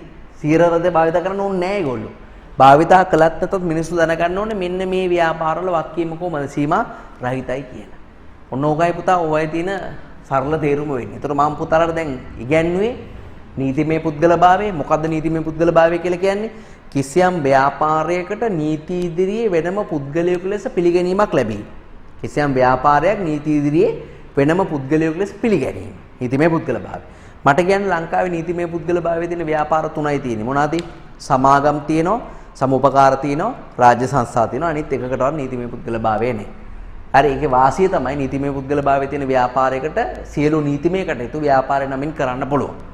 අඛණ්ඩ පැවැත්ම කියන්නේ මොකද්ද? අවිනිශ්චිත දිනයක් දක්වා ව්‍යාපාරයේ පැවැත්ම තමයි අනාගත අවිනිශ්චිත දිනයක් දක්වා ව්‍යාපාරයේ පැවැත්ම තමයි අඛණ්ඩ පැවැත්ම කියලා කියන්නේ.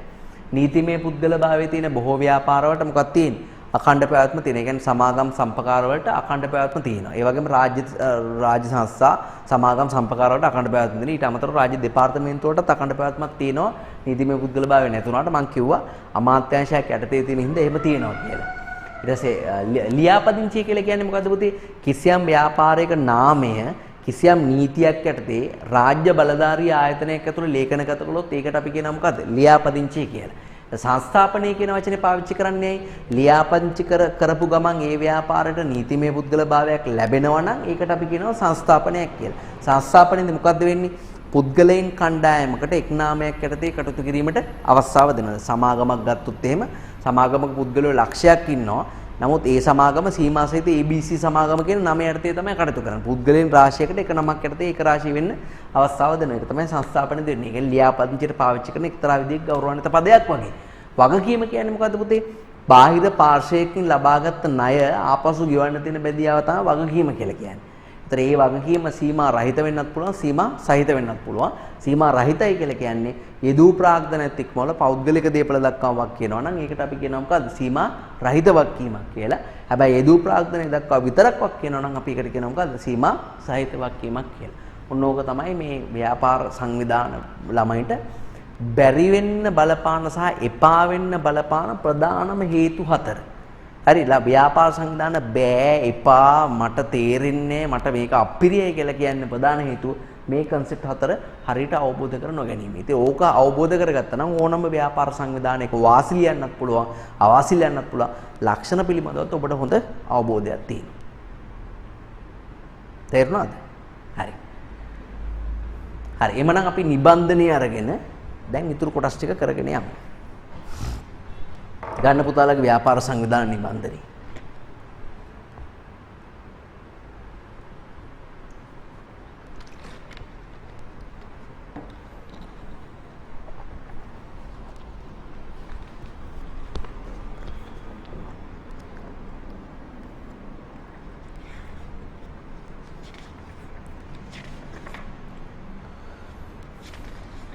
හොඳයි පුතාලා පෙන්නන්න පිටු අංක 6. පිටු අංක 6. මෙන්න මේ ව්‍යාපාර සංවිධාන නිබන්ධනේ 6 වෙනි පිටුව පෙරලන්න. පිටු අංක 6. right ලියන්නේ මේක මෙහෙම ලියාපදිංචිය. කිසියම් ව්‍යාපාර සංවිධානයක නාමය හොඳ කල්පනාවෙන් නෝට් එක දිහා අවබෝධයෙන් බල ලියන්න. කිසියම් ව්‍යාපාර සංවිධානයක නාමය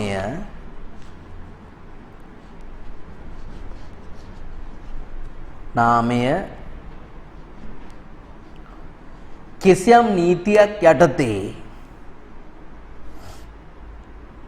කිසියම් නීතියක් යටතේ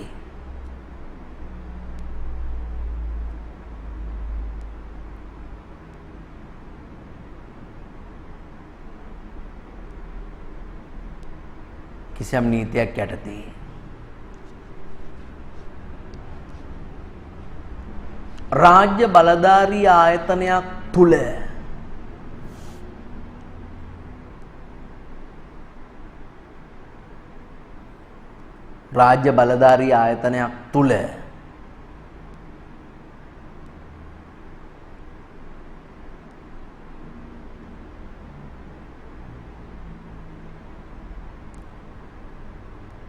ලේඛනගත කිරීමයි.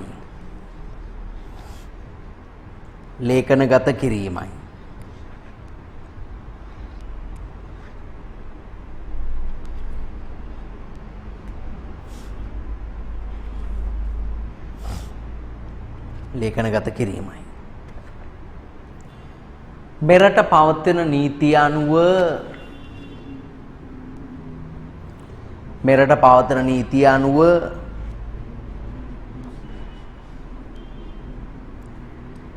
ඇතැම් ව්‍යාපාර සංවිධාන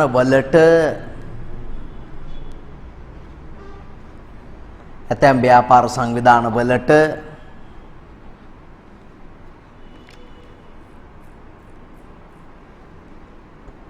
ලියාපදිංචිය අනිවාර්ය වන අතර උදාහරණ ලියන්න. උදාහරණ කියලා ලියන්න සමාගම් සමූපකාර සංස්ථා. ලියාපදිංචිය අනිවාර්ය වන අතර උදාහරණ සමාගම් සම්පකාර සංස්ථා. නතර ඡේද කඩලා ඇතැම් ව්‍යාපාර සංවිධානවලට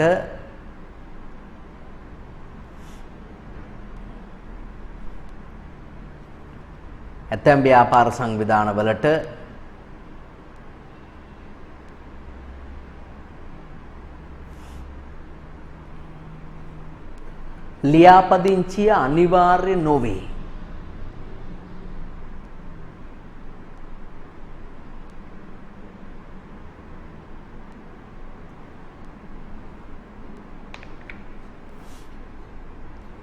ඇතැම් ව්‍යාපාර සංවිධානවලට ලියාපදිංචිය අනිවාර්ය නොවේ.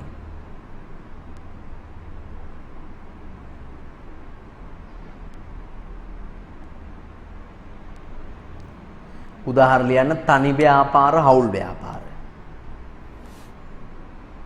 තනි ව්‍යාපාර හවුල් ව්‍යාපාර.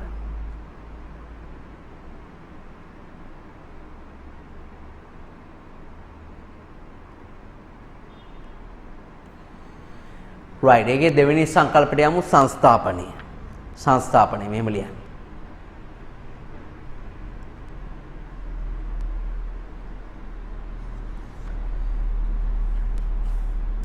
පුද්ගලයන් කණ්ඩායමකට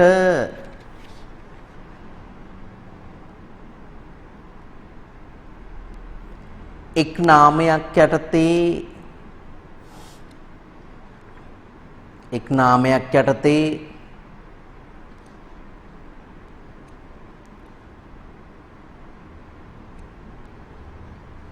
නීතිමය වශයෙන් කටයුතු කිරීමේ අවස්ථාව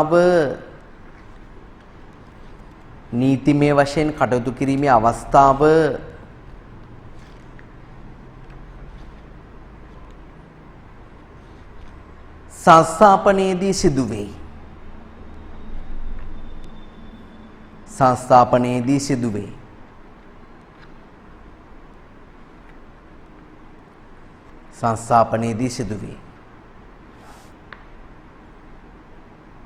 ඡේද කඩන්න.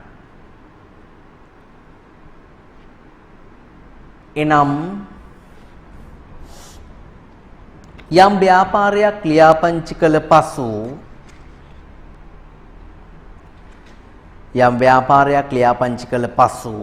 එයට නීතිමය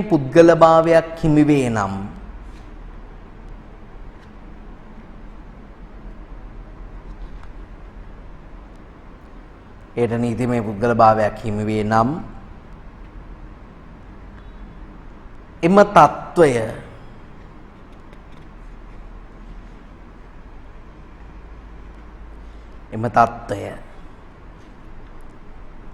සංස්ථාපනයක් ලෙස හැඳින්විය හැක.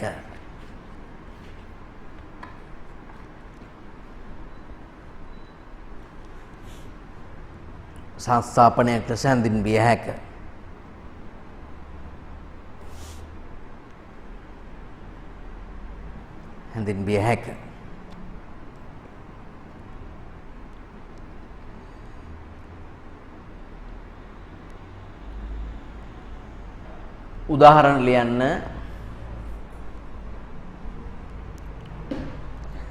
මෙරට නීතිමය පුද්ගලභාවයේ හිමිවන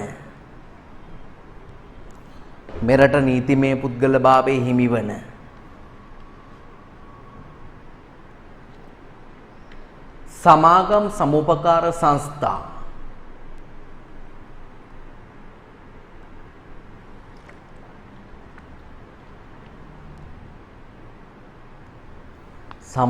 සමූපකාර සංස්ථා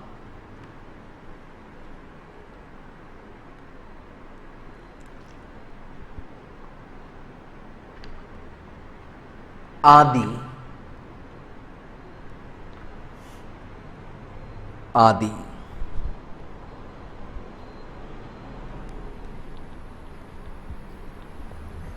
සංවිධාන වර්ග සඳහා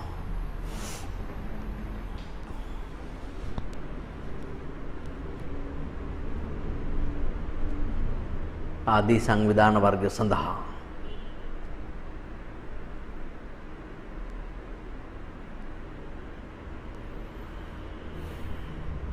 සංස්ථාපනයේ නැමැති සංකල්පය අදාළ වේ.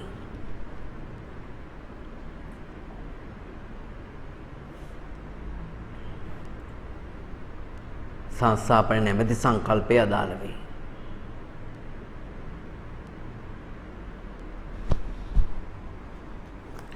right. හොඳයි අපිට ඊළඟට අහනවා මේ question එකක් අහනවා පුතා පිටුවංක 6 පහත සඳහන් ව්‍යාපාර සංවිධාන ලියාපදිංචිය හෝ සංස්ථාපනය සඳහා අයදුම් පත්‍රය ඉදිරිපත් කළ යුතු ආයතනය හා පනත සඳහන් කරන්න කියලා කියනවා. ආයතනය හා පනත සඳහන් කරන්න. right. අපි ලියමු පනත සහ ආයතනය කේවල ස්වාමි ව්‍යාපාර මෙහෙම ලියන්න. 1918 අංක 6 දරන 1918 අංක 6 දරන ව්‍යාපාර නාමාක්ෂා පනත යටතේ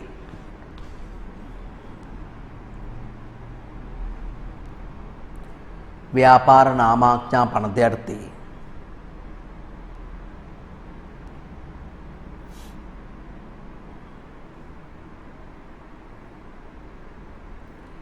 ව්‍යාපාර නාමාක්ෂා පනත යටතේ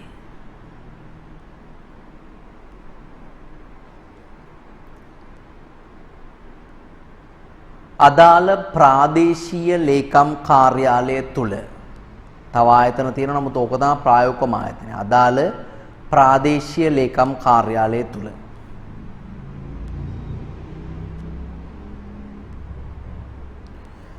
right. ඊට පස්සේ හවුල් ව්‍යාපාර වලට අදාළ වෙන්නේ මොකද්ද? කේවල ස්වාමි වලට අදාළ වන පනත සහ ආයතනය. මෙහෙම ලියන්නේ. ඒක ලියන්නේ එහෙම. හවුල් ව්‍යාපාර කේවල ස්වාමි ව්‍යාපාර වලට අදාළ වන ආයතනයේ සහ පනත. දැන් විභාගෙදී හවුල් ව්‍යාපාර විතරක් આવොත් ඕක ලියන්න එපා. එතකොට පරීක්ෂකවරයා දන්නේ නැහැ නේ ඒක. වා උතන ටියුට් එකේ හින්දා ලියන්න කේවල ස්වාමි ව්‍යාපාර වලට අදාළ පනත සහ ආයතනය. ඒ කියන්නේ තනි ව්‍යාපාර වල හවුල් ව්‍යාපාර දෙකටම තියෙන්නේ එකම ආයතනය සහ එකම පනත. ඒ දෙකටම එකම ඇප්ලිකේෂන් එක තියෙන්නේ. තනි හරස් ඉරක් හවුල් ව්‍යාපාරයක් ලියාපදිංචි කිරීම සඳහා වන අයදුම් පත්‍රය. ඒක ප්‍රාදේශීය ලේකම් කාර්යාලයෙන් අරගෙන පුරවල ප්‍රාදේශීය ලේකම් කාර්යාලයට දුන්නාම රෙජිස්ට්‍රේෂන් එක දෙනවා. තව ඩොකියුමන්ට්ස් තියෙනවා ඒකත් එක්ක දෙන්නේ. ඒක අපි ඉස්සරහට සාකච්ඡා කරමු. සමාගම් ලියන්න 2007 අංක 7 දරන 2007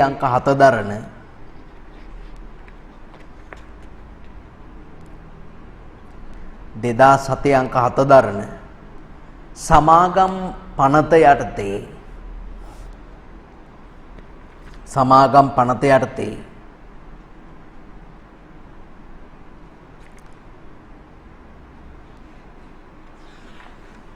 සමාගම් පනත යටතේ සමාගම් රෙජිස්ට්‍රාර් එම ලියන්නේ සමාගම් රෙජිස්ට්‍රාර් දෙපාර්තමේන්තුව තුල සමාගම් රෙජිස්ට්‍රාර් දෙපාර්තමේන්තුව තුල සමාගම් රෙජිස්ට්‍රාර් දෙපාර්තමේන්තුව තුල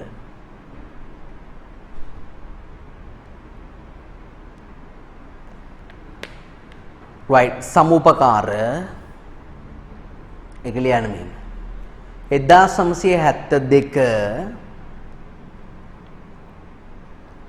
1972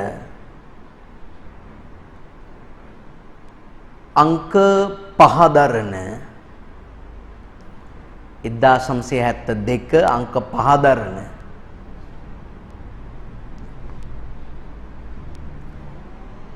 සමූපකාර පනත යටතේ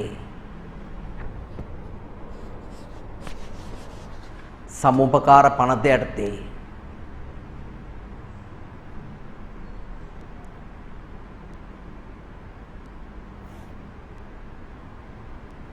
සමූපකාර සංවර්ධන දෙපාර්තමේන්තුව තුල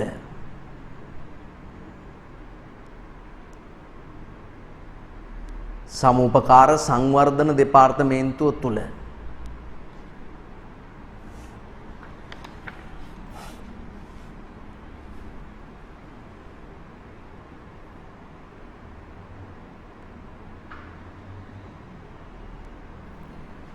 right. අපි කතා කරේ ලියාපදිංචිය සහ සංස්ථාපනය කියන සංකල්ප ගැන. අපි ඉගෙන ගත්ත වගකීම කියන සංකල්පය දැන් ලියමු පුතාලා. පිටු අංක 7 වගකීම කියන සංකල්පයෙන් මෙහෙම ලියන්න. කිසියම් ව්‍යාපාරයක් විසින්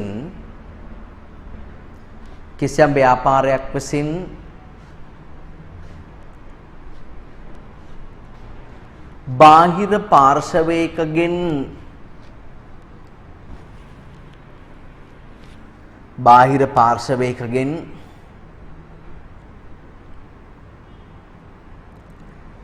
සම්පාදනය කරගත් අරමුදල්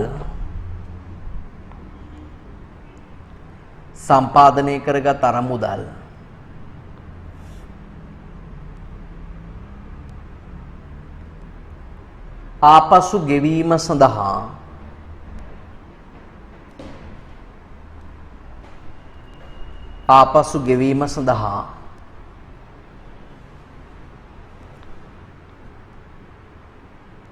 පවතින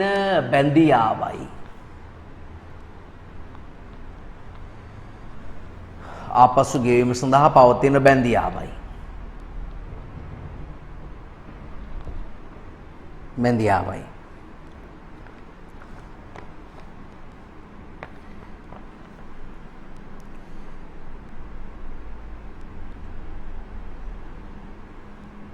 මෙය සීමිත හෝ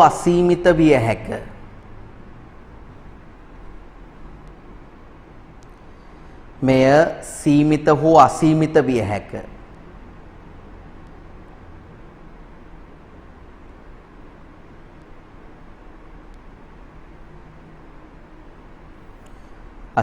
හැක.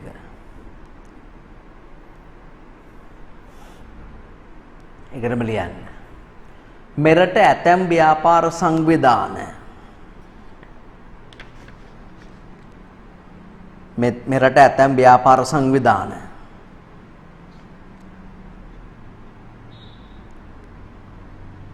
ඕනෑම වගකීමක් සහිතව ආරම්භිය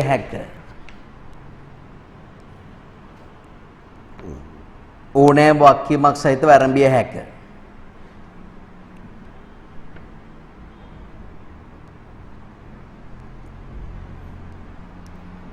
උදාහරණ ලියන්න සමූපකාර සමාගම් කියලා.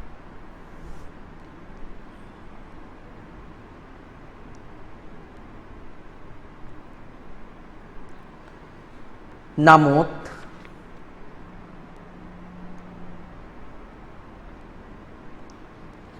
ඇතැම් ව්‍යාපාර සංවිධාන ආරම්භිය හැක්කේ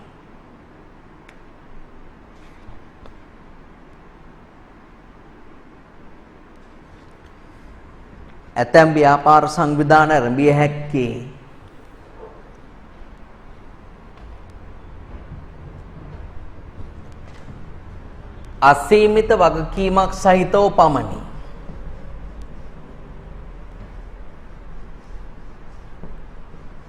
ඇතැම් ව්‍යාපාර සංවිධාන ආරම්භිය හැක්කේ අසීමිත වගකීමක් සහිතව පමණි.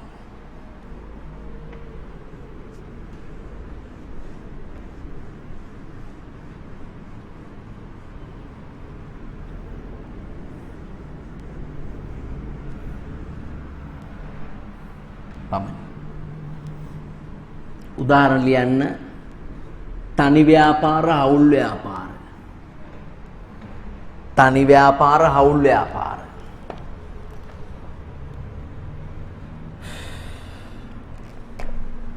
හරිද? හරි. දරුවනේ වගකීම කියන එක බෙදලා තියෙනවානේ ප්‍රධාන කොටස් දෙකකට. මොකක්ද? එකක් සීමිත වගකීම අනිත් එක මොකද්ද? අසීමිත වගකීම.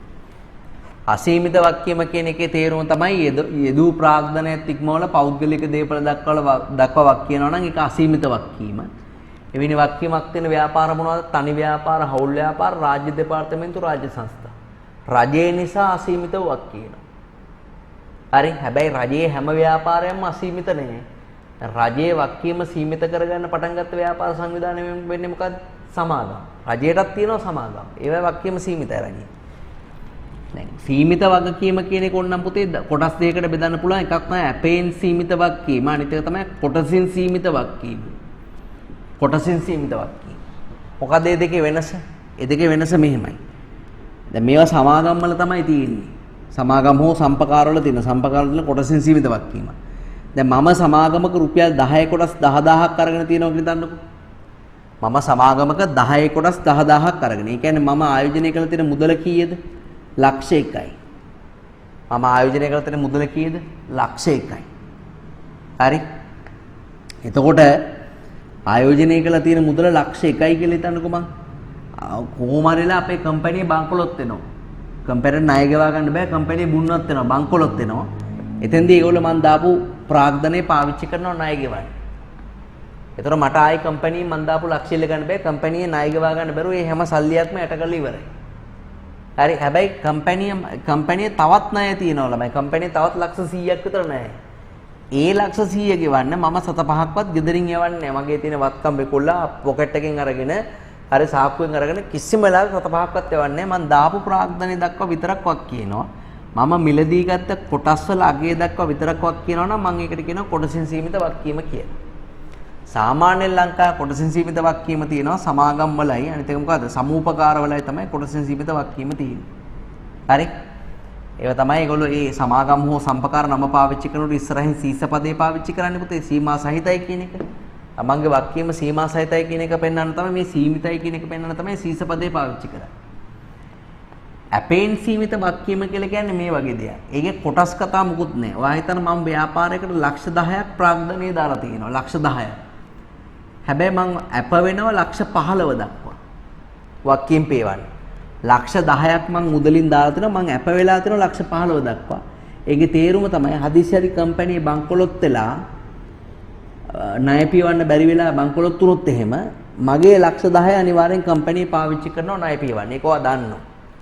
කම්පැනිට දාපු සල්ලි ලක්ෂ 10 පාවිච්චි කරනවා ණය පියවන්න. ඒ ලක්ෂ 10ට අමතරව දැන් මෙතෙන්දී නම් මම දාපු රුපියල් ලක්ෂයට අමතරව මම සත පහක්වත් ගෙවුවේ නෑනේ කම්පැනිට. හැබැයි මෙතෙන්දී ඒ ලක්ෂ 10ට අමතරව මම තව ලක්ෂ 5ක් අනිවාර්යෙන් ගෙදරින් ගෙනලා දෙන්න ඕන. මොකද මම අප වෙලා ඉවරයි. මම පොරොන්දු වෙලා ඉවරයි. එහෙනම් අපේන් සීමිත වක්කීම කියලා කියන්නේ යෙදූ ප්‍රාග්ධනයත් ඉක්මවල. ඒ කියන්නේ ලක්ෂ 10 ඉක්මවල. එහෙත් යම් අප වූ සීමාවක් දක්වා. ඒ කියන්නේ ලක්ෂ 15 අප වූ සීමාවක් දක්වා. වගකීම් පියවීමට බැඳී සිටින සමාගම් ආයතන තමයි අපේන් සීමිත සමාගම අපේන් සීමිත ආයතන කියලා කියන්නේ. ඒ අපේන් සීමිත ආයතනයක් අනිවාර්යෙන් ඉස්සරහ නමට ඉස්සරහින් සීස පදේ දාලා නම දාලා අපි විමලසිරි අපේන් සමාගම අන්න එහෙම දාන්න ඕන.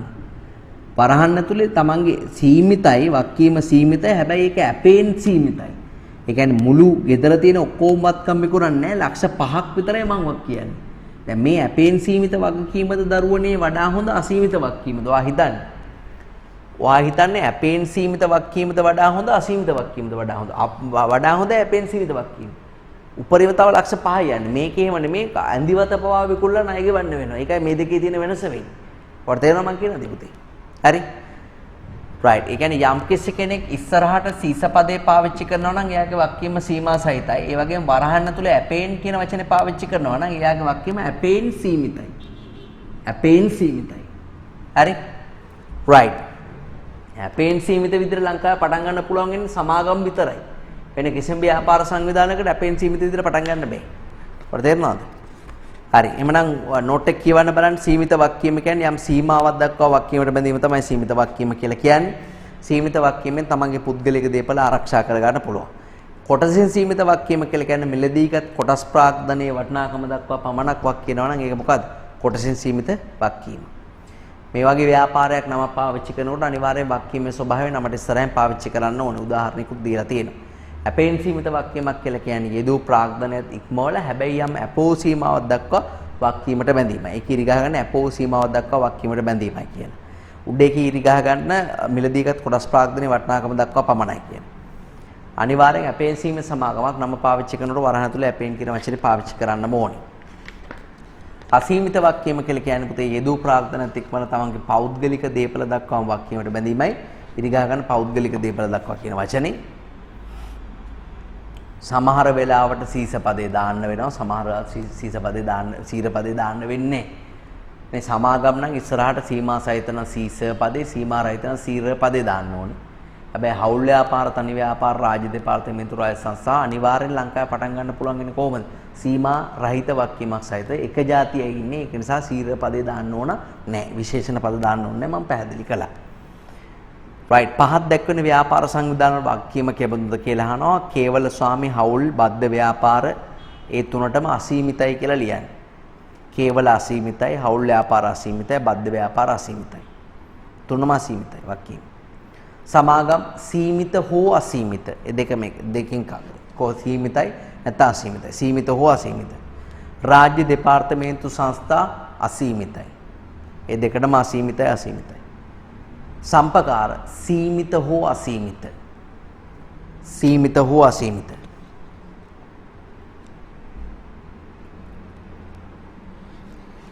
right කෙටි ප්‍රශ්න දෙකක් තියෙනවා පුතාලා කෙටි ප්‍රශ්න දෙක කරන්න බලන්න.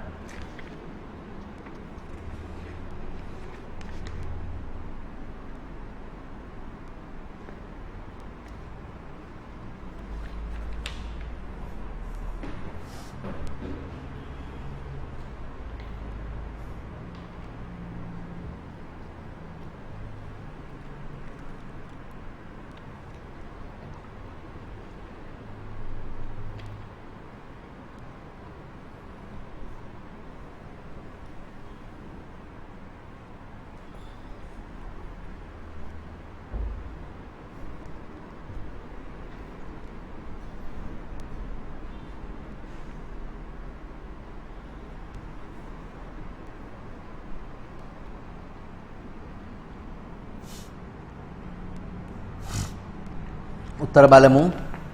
අසීමිත වාක්‍යම කියන්නේ තුන පෞද්ගලික වත්කම් පවා කැපකිරීමට සිදුවීමයි.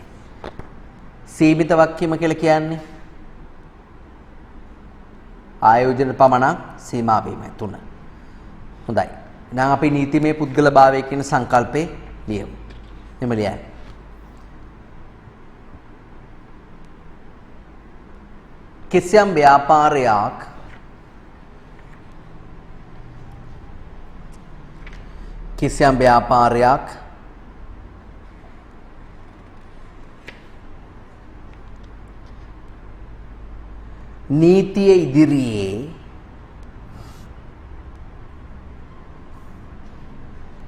කිසියම් ව්‍යාපාරයක් නීතිය ඉදිරියේ පුද්ගලයෙකු ලෙස පිළිගැනීමයි.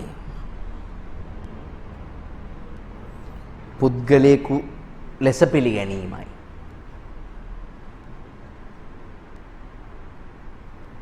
පිළිගැනීමයි.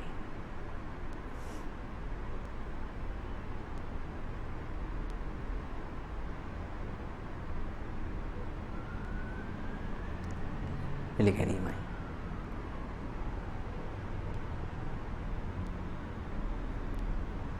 ඉන්න අදහස් වන්නේ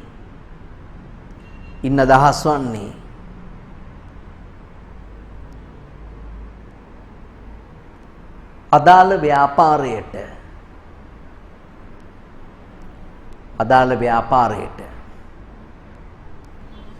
සාමාන්‍ය පුද්ගලයෙකුට මෙන්ම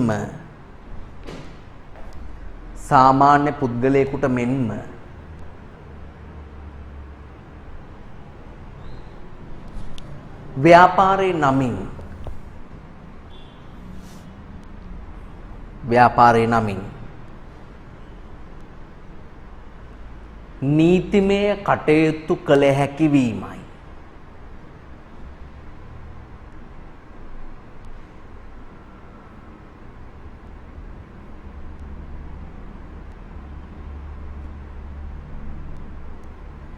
නීතිමය කටයුතු කළ හැකි වීමයි.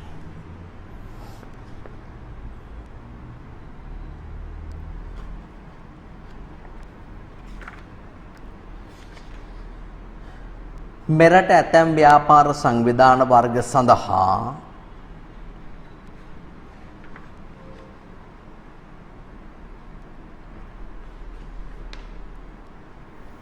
මෙරට ඇතැම් ව්‍යාපාර සංවිධාන වර්ග සඳහා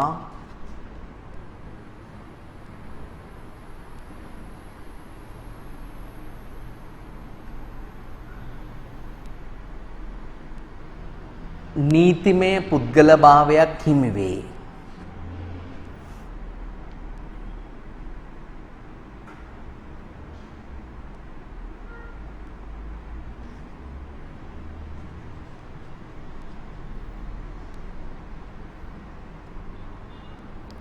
නීතිමය පුද්ගලභාවයක් හිමි වේ.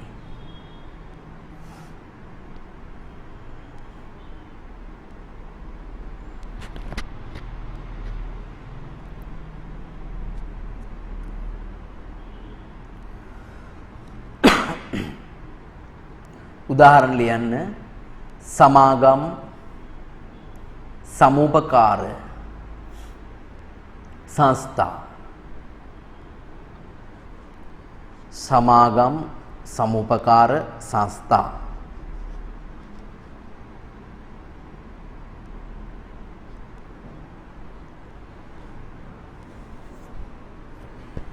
right ඊට පස්සේ අපෙන් අහනවා නීතිමය පුද්ගලභාවය ලබා ගැනීමෙන් ව්‍යාපාරයකට තියෙන වාසි මොනවද කියලා කොටසක් තියෙනවා. වාසමයි සමාගම නමින් ඔක්කොම කරන්න පුළුවන්. සමාගම නමින් බදු ගෙවන්න පුළුවන්. සමාගම නමින් නඩු දාන්න පුළුවන්, දම්ම ගන්න පුළුවන්. හරි. ඊට අමතරව ළමයි සමාගම නමින් ගිවිසුම් වලට එළඹෙන්න පුළුවන්. අයිතිකරුවන්ට තමන්ගේම ව්‍යාපාරයක් එක්ක උනත් ගිවිසුමකට එළඹෙන්න පුළුවන්. හරි. ඊට පස්සේ ව්‍යාපාරය නමින් වත්කම් අත්පත් කර ගන්න පුළුවන්, ව්‍යාපාර නමින් බැංකු ගිණුම් පටන් ගන්න පුළුවන්. සියලුම නීතිමය වැඩ ව්‍යාපාර නමින් කරන්න පුළුවන්. හරි බලන්න ඒවා වල්ලා highlight කරගන්න පුතාලා. නීතිමය පුද්ගලභාවයක් ලබා ගැනීමෙන් ව්‍යාපාරයකට පහත වාසි හම්බ වෙනවා. බලලා highlight කරගන්න.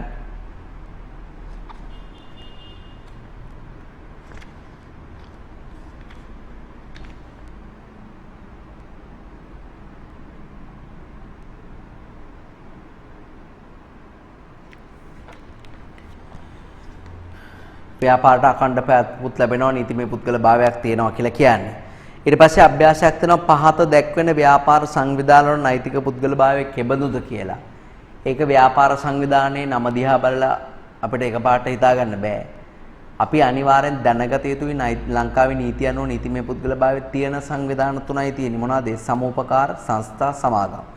ඔතන තියෙන සම්පකාර, සමාගම්, සංස්ථා highlight කරගන්න.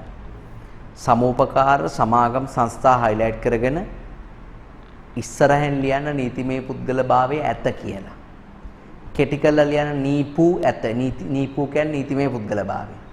සමාගම්, සංස්ථා, සම්පකාර highlight කරගෙන ඉස්සරහෙන් ලියන්න නීතිමය පුද්ගලභාවය නීපු ඇත කියලා. අනිත් හැම එකටම ලියන්න නීපු නැත කියලා. බය නැතුව ලියන්න. අනිත් එකකටවත් නීතිමය පුද්ගලභාවය නැහැ. ඒකක්වත් නීති ඉදිරියේ පුද්ගලෙක් කියලා පිළිගන්නේ නැහැ. නීපු නැත. එම ලියන්න.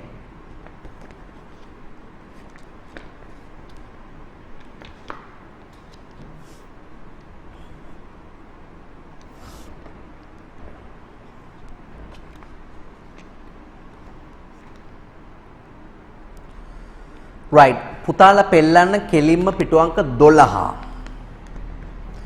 පුතාලා පෙල්ලන්න පිටු අංක 12.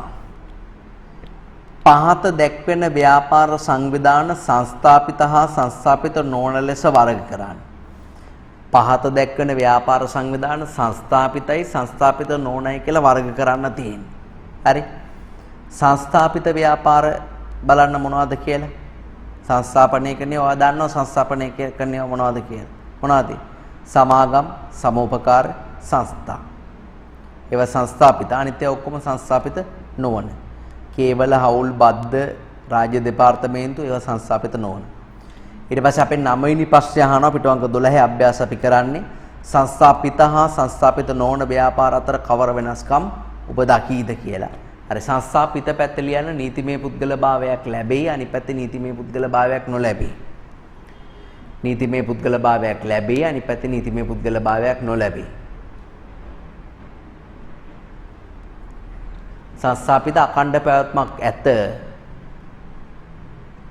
අනිත් පැත්තේ බොහෝ විට අඛණ්ඩ පැවැත්මක් නොමැත. බොහෝ විට අඛණ්ඩ පැවැත්මක් නොමැත.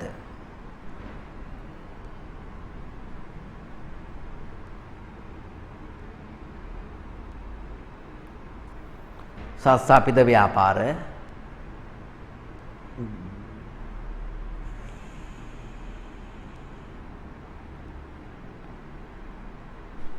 නීතිමය කොන්දේසි සාපේක්ෂව ඉහළය.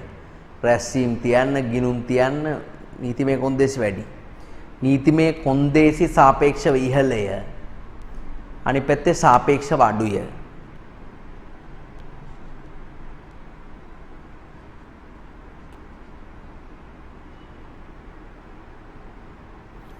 right ඒක තමයි ඒවයේ තියෙන මූලික වෙනස වෙන්නේ. 10 වෙනි පිටිපස්සේ බලන්න. පුතාලා කරාන තනියම.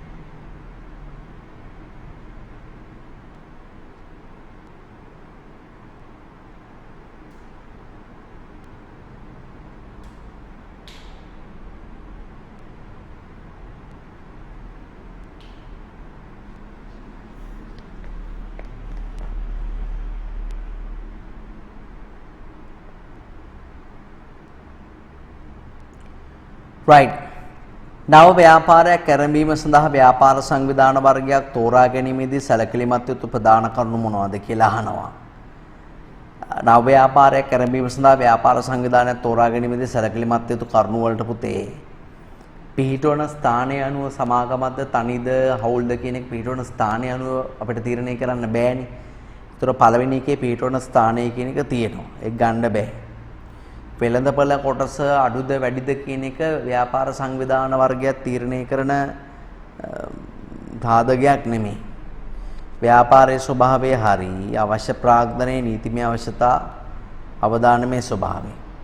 හතරවෙනි එකෙත් වෙළඳපොළ කොටස තියෙනවා. පස්වෙනි එක පිටුන ස්ථානයේ තියෙනවා. තුන තමයි උත්තරේ. ව්‍යාපාරයේ ස්වභාවය අවශ්‍ය ප්‍රාග්ධනයේ නීතිමය අවශ්‍යතා අවදානමේ ස්වභාවය. ඒක බලනවා. හරි ඊට පස්සේ පොඩි වගුවක් තියෙනවා පුතාලට පාඩම් කරගන්න ඕනේ මේ ව්‍යාපාර සංවිධාන වල ලක්ෂණ තමයි මේ වගුවෙන් සාරාංශ කරන්නේ. තව ඉස්සරහට ගියාම මේ ලක්ෂණ හොඳට ඉගෙන ගන්න පුළුවන්. දැනට අපි මේ වගුවෙන් මතක තියාගමු. හරි ඉස්සලම අපි පුරෝගණ යමු කේවල ස්වාමි නීතිමය පුද්ගලභාවය කියන පේලිය අපි පුරෝගණ යමු පල්ලෙහාට. ඔයාට ලියන්න තියෙන්නේ ඇතද නැතද කියලා. ඉස්සරහෙන් ඇතනම් ඇත නැතනම් නැත කියලා ලියන්න. කේවල ස්වාමි නීතිමය පුද්ගලභාවය නැත. හවුල් නැත. පෞද්ගලික පොදු සමාගම් සම්පකාර රාජ්‍ය සංස්ථා ඒ ඔක්කොටම ඇත කියලා ලියන්න. හවුලෙන් පස්සේ තියෙන හතරටම ඇත. හැබැයි රාජ්‍ය දෙපාර්තමේන්තුව වලට නැත. වාක්‍යෙම කොහොමද පුතේ කේවල හවුල් ඒ දෙකේ අසීමිතයි. සීස පදයේ තියෙන ওই තුනේම කොහොමද සීමිතයි. රාජ්‍ය සංස්ථා දෙපාර්තමේන්තුව වල අසීමිතයි. සමාජික සංඛ්‍යාව කේවල ස්වාමි වල 1යි. හවුල් ව්‍යාපාර වල 2යි 20යි. ඒ කියන්නේ අවම 2යි උපරිම 20යි 2යි 20යි කොහම හරි. පෞද්ගලික සමාගම් වල 1යි 50යි අවම 1යි උපරිමේ 50යි. පොදු සමාගම් වල 1යි C නෑ කියලා ලියන්න. C නෑ කියන්නේ මොකද්ද? C නෑ කියන එකද? C නෑ කියලා කියන්නේ සීමාවක් නැත කියන එක. සීමා සහිත සම්පකාර වල සමාජික සංඛ්‍යාව 10යි C නෑ. 10යි C නෑ. රාජ්‍ය සංස්ථාවල රජය දෙපාර්තමේන්තුවල රජය අධ්‍යක්ෂකවරු කේවල සාමය වලට ඉරි කැලක් ගහන අධ්‍යක්ෂකවරු නැත. හවුල් ව්‍යාපාර වල නැත. පෞද්ගලික සමාගම් වල අධ්‍යක්ෂකවරු අවම 1යි.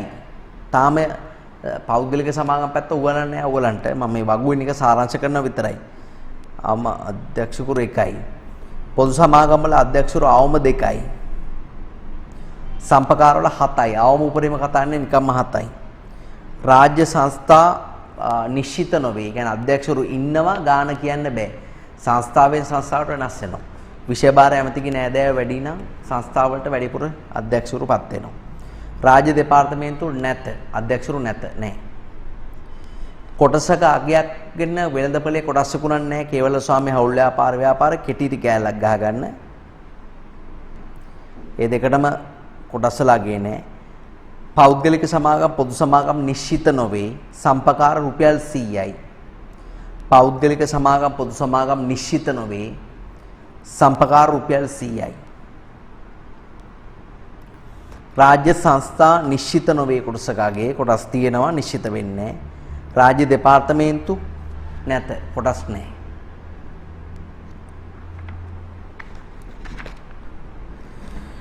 right ඊට පස්සේ අපි පොඩ්ඩක් මග අරපු කොටසට යන්න පිටු අංක 10ට යන්න පුතා. පිටු අංක 10 තියෙනවා නේද බලපත්‍ර ලබාගත යුතු ව්‍යාපාර කියලා කොටසක්. බලපත්‍ර ලබාගත යුතු ව්‍යාපාර. දරුවනේ සමහර ව්‍යාපාර තියෙනවා ඒවා තනියෙන් පටන් ගත්තත් හවුලක් විදිහට පටන් ගත්තත් සමාගමක් විදිහට පටන් ගත්තත් අනිවාර්යෙන් ලයිසන් එකක් ගන්න ඕනේ. ලයිසන් එකක් තියෙනවා ඒ ලයිසන් එක ගන්නම ඕනේ. අවසරය ගන්න නැතුව ඒවා පටන් ගන්න දෙන්නේ. මෙහෙම ලියන්න. ඇතැම් ව්‍යාපාර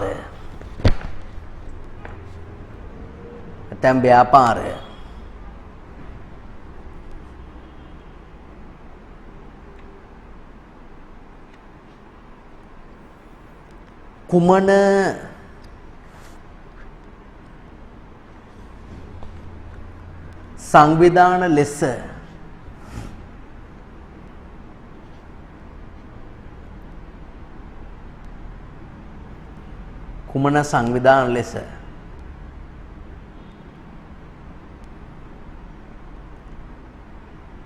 ආරම්භ කළද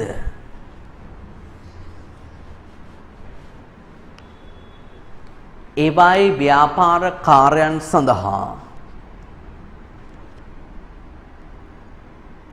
ව්‍යාපාර කාර්යයන් සඳහා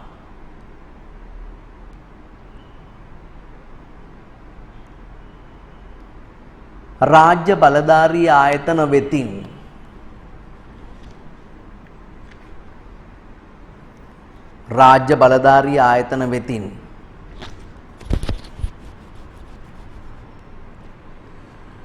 බලපත්‍රයක් ලබාගත යුතුය.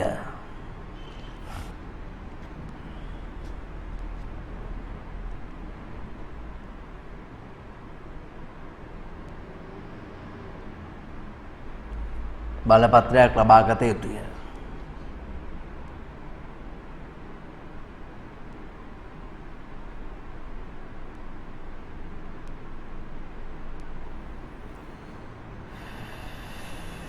ලබාගත යුතුය.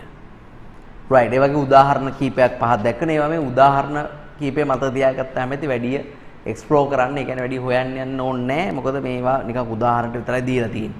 ෆාමසියක් පටන් ගන්න දැන් මොකද ඔයගොල්ලෝ ව්‍යාපාරයක් පටන් ගන්නවා නම් කවදාද දවසක මේ අපි මේ ව්‍යාපාර අධ්‍යයනය උගන්වන්නේ ඕගලන්ට මේ A level කළා කැම්පස් යන්නම නෙමෙයිනේ. කවදාරි බිස්නස් එකක් පටන් ගත්තොත් ඔයගොල්ලෝ දැනගන්න ඕනේ මේ වගේ සමහර බිස්නස් තියෙනවා. ඒවට ළමයි සංවිධාන වර්ගයේ නෙමෙයි වැදගත් වෙන්නේ. තනි දහවුල්ද කියන එක නෙමෙයි. ඒව පටන් ගන්න කොහෙන්ද අවසරය ගන්න ඕනේ කියන කාරණේ. හරි. ෆාමසි වලට සෞඛ්‍ය අමාත්‍යාංශය ඉස්සරහින් ලියන්න සෞඛ්‍ය අමාත්‍යාංශය. මත්පැන් හා සුරාපතු දෙපාර්තමේන්තුව.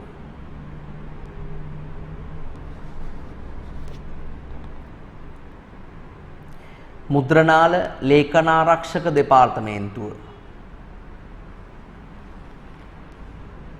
ලේඛනාරක්ෂක දෙපාර්තමේන්තුව. පෞද්ගලික රෝහල් සෞඛ්‍ය අමාත්‍යාංශය.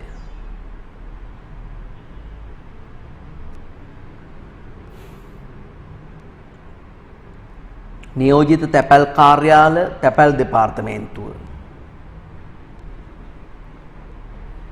බේකරි ඡායාරූපශාලා ගරාජ අදාළ පළාත් පාලන ආයතන. ඒ නගර සභාවෙන් හරි ප්‍රදේශ සභාවෙන් හරි. අදාළ පළාත් පාලන ආයතන.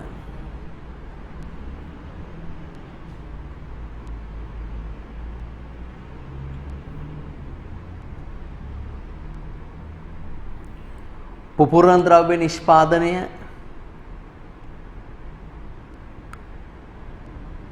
රාජ්‍ය ආරක්ෂක අමාත්‍යාංශය.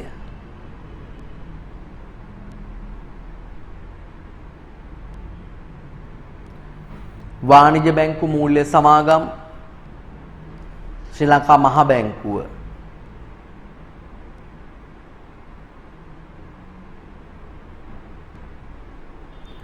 රක්ෂණ ආයතන රක්ෂණ නියාමන කොමිෂන් සභාව. රක්ෂණ නියාමන කොමිෂන් සභාව. ජංගම දුරකථන සම්බන්ධතා සැපයුම් ආයතන විදුලි සංදේශ නියාමන කොමිෂන.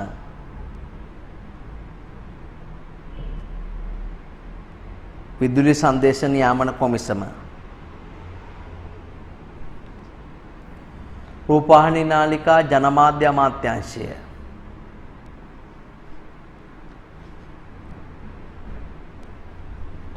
රියදුරු පුහුණු ආයතන මෝටර් රථ ප්‍රවාහන කොමසාරිස් දෙපාර්තමේන්තුව. මෝටර් රථ ප්‍රවාහන කොමසාරිස් දෙපාර්තමේන්තුව.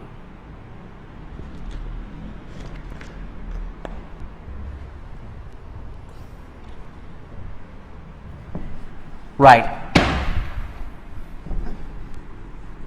හරි ඊට පස්සේ අභ්‍යාසයක් තියෙනවා මම පුතාලට අභ්‍යාසය කරන හැටි කියලා දෙන්නම්. පුතාලා වීඩියෝ එක පෝස් කළා අභ්‍යාසය කරලා ආපහු වීඩියෝ එක ප්ලේ කරන්න. තේරෙනවද පුතේ? වීඩියෝ එක පෝස් කරලා අභ්‍යාස කළා වීඩියෝ එක ප්ලේ කරන්න. මෙන්න මේමයි නමින් ව්‍යාපාර අඳුරගන්නේ. දෙපාර්තමේන්තු කියලා තිබුණොත් ඒක රජයේ දෙපාර්තමේන්තුවක්. ඒ වගේම මණ්ඩලය, නීතිගත සංස්ථාව, අධිකාරිය, හරි සභාව, ඒ වගේම කාර්යාංශය මෙන්න මේ වචන තිබුණොත් කාර්යාංශයේ සභාව මණ්ඩලයේ නීතිගත සංස්ථාව අධිකාරිය ඒ වචන ඔක්කොම පාවිච්චි කරන්නේ රාජ්‍ය සංස්ථාවලට. රාජ්‍ය සංස්ථාවලට. සමහරවිට බැංකුව කියන වචනේත් පාවිච්චි කරනවා. හරි. රාජ්‍ය බැංකු දෙකයින් තියෙන ලංකා බැංකුව මහජන බැංකුව. නැත්නම් පිස්සෙක් වගේ ලියන්න එපා කොමර්ෂල් බැංකුවක් ගාම රාජ්‍ය සංස්ථාව කියලා. සංස්ථාවක් කියලා. රාජ්‍ය බැංකු දෙකයි තියෙන්නේ. ඒ දෙකම රාජ්‍ය සංස්ථා.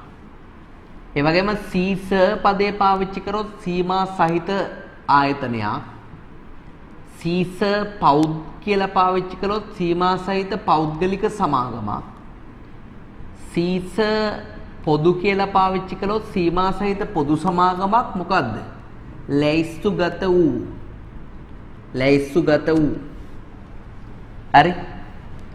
ඒ කියන්නේ කොටස් වන්දපලේ රෙජිස්ටර් කරපු ඒවා විතරයි මේ පොදු කියලා හඳුන්වන්නේ. නිල ලැයිස්තුගත වූ කියලා කියන්නේ නිල ලැයිස්තුගත සමාගමක්. නිකම්ම සීස පදෙත් එක්ක සමාගමේ වචනේ විතරක් පාවිච්චි කරලා තිබුණොත් පොදු හෝ පෞද්ගලික නැතුව ඒක පොදු සමාගමක් තමයි. හැබැයි ඒක මොකද්ද? නිල ලැයිස්තු ගත නොවු. ඒ කියන්නේ පොදු සමාගමක් තමයි කොටස් වන්දපල රෙජිස්ටර් කරලා නැහැ තාම. සීස පදෙත් එක්ක පොදු කියන වචනේත් පාවිච්චි කරලා රටක නමක් වගේ පාවිච්චි කළොත් ඒක පොදු සමාගමක් තමයි. ඇයි ඒ රටක නමක් පාවිච්චි කරන්නේ? එයා අනිවාර්යයෙන්ම වෙන රටවලත් ඇති. එහෙනම් ඒ වගේ කම්පැනි වලට අපි කියනවා මොකද්ද? බහුජාතික සමාගම් කියලා කියනවා. ඒ වගේ ඒවට අපි කියනවා බහුජාතික සමාගම් කියලා. සමූපකාරයක් නම් අනිවාර්යෙන් සමූපකාර කියන වචනේ පාවිච්චි කරනවා. එයා නමට ඉස්සරහින් සීර පදේ හෝ සීස පදේ අනිවාර්යෙන් යොදනවා. හරි. ඔන්නවා තමයි ඔයාලට මට දෙන්න පුළුවන් ටිප්ස් වෙන්නේ. ඒ කියන්නේ මේ අභ්‍යාසය කරන්න ඔයාලට දෙන්න පුළුවන් ටිප්ස් වෙන්නේ මේවා. දැන් මේ මුකුත් නැත්තම් නිකම්ම නම දානවා නම් එක්ක තනි ව්‍යාපාරයක් නැත්තම් හවුල් ව්‍යාපාරයක්. සීස පද, සීර පද, සම්පකාර පද, සමාගම් පද, අධිකාරි දෙපාර්තමේන්තු ඒවා නැත්තම් ඒක එක්ක තනි ව්‍යාපාරයක් එහෙම නැත්නම් හවුල් ව්‍යාපාරයක් නම දිහා බලලා පුතාලට ලියන්න පුළුවන්. right. හරි දැන් පුතාලා අභ්‍යාසය කරන්න වීඩියෝ එක නවත්තලා අභ්‍යාස කරලා ආපහු වීඩියෝ එක ප්ලේ කරන්න.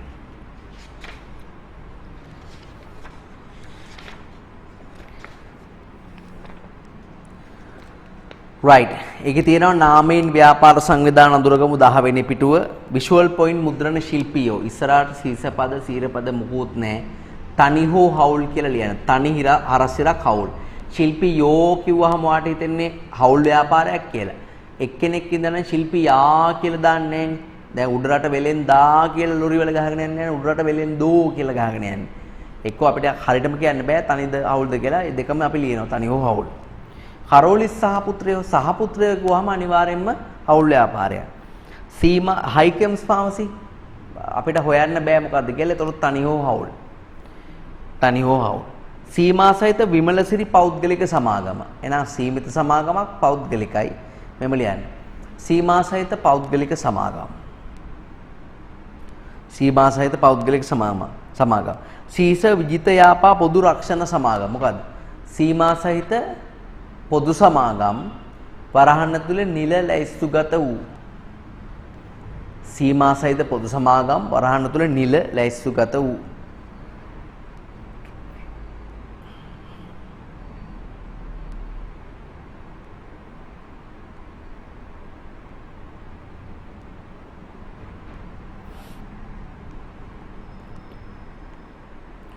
ඊට පස්සේ කමර්ෂල් බැංකු පොදු සමාගමටත් ඒකම ලියන්න පුතේ. කමා දෙකක් දාන්නකෝ. සීමා සහිත පොදු සමාගම් වරහන් ඇතුලේ නිල ලැයිස්තුගත වූ. 7 සීමා සහිත පුනර්ජීව ඇපේන් සමාගම. ඇපේන් කියන වචනේ දාන්නේ මොන සමාගම? ඇපේන් සීමිත සමාගම. ඇපේන් සීමිත සමාගම. සීමා සහිත ව්‍යාපාර වස්තු අපකාර සමාගම ඒත් ඇපේන් සීමිත සමාගම. ලේක් හවුස් පොදු සමාගම ඒකත් එහෙමම තමයි. සීමා සහිත පොදු සමාගම් වරහන් ඇතුළේ නිල ලැයිස්තුගත වූ. සීමා සහිත පොදු සමාගම් වරහන් ඇතුළේ නිල ලැයිස්තුගත වූ.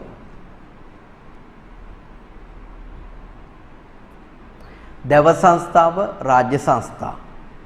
KFC එක හොයන්න බෑ නමින් වරලත් ව්‍යාපාර. පිටරටක නමක් අපි පාවිච්චි කරන වරලත් ව්‍යාපාර. සීර මුණගම සම්පකාර සමිතිය මොකද? සීමා රහිත සමුපකාර. අධ්‍යාපන දෙපාර්තමේන්තුව මොකද? රාජ්‍ය දෙපාර්තමේන්තුව. සීස බදුරලිය සමුපකාරී. සීස බදුරලිය සමුපකාරී. සීමා සහිත සමුපකාර. සීර රාවේ පබ්ලිකේෂන් අන්න පුතේ. සීර රාවේ පබ්ලිකේෂන්. සීර පදේ පාවිච්චි කරන්නේ. සීර පදේ දැන් මතක තියාගන්න සම්පකාරයක් නම් අනිවාර්යෙන් සම්පකාරය කියන වචනේ පාවිච්චි කරනවා. සමාගමකට සමාගම කියන වචනේ පාවිච්චි කරන්න බෑ. දැන් ඔබ දන්නවා සීර පදේ පාවිච්චි කරනවා නම් ඉස්සරහෙන් තනි හවුල් රාජ්‍ය දෙපාර්තමේන්තු රාජ්‍ය සංස්ථා වෙන්න බෑ. ඇයි ඒවැ වාක්‍යෙම කොහොමත් සීමා රහිතයි.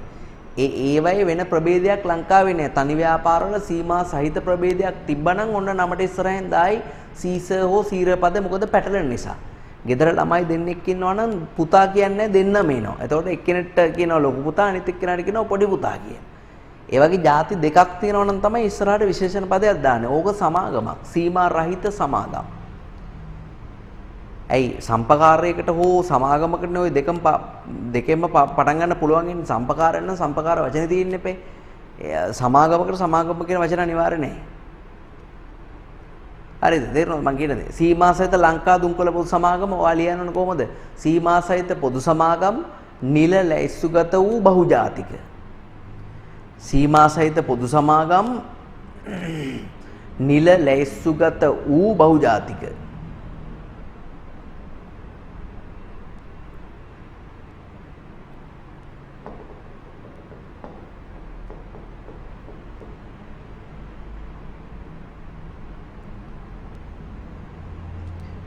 නිල ලැයිස්තුගත වූ බහුජාතික.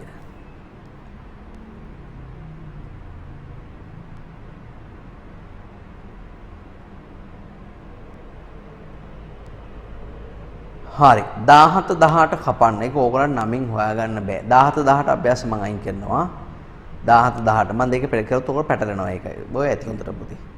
17 18 අයින් කරා. රයිට්. කෙටි ප්‍රශ්න පහක් තියෙනවා වීඩියෝ එක ෆෝස් කරලා කෙටි ප්‍රශ්න පහ කරන්න.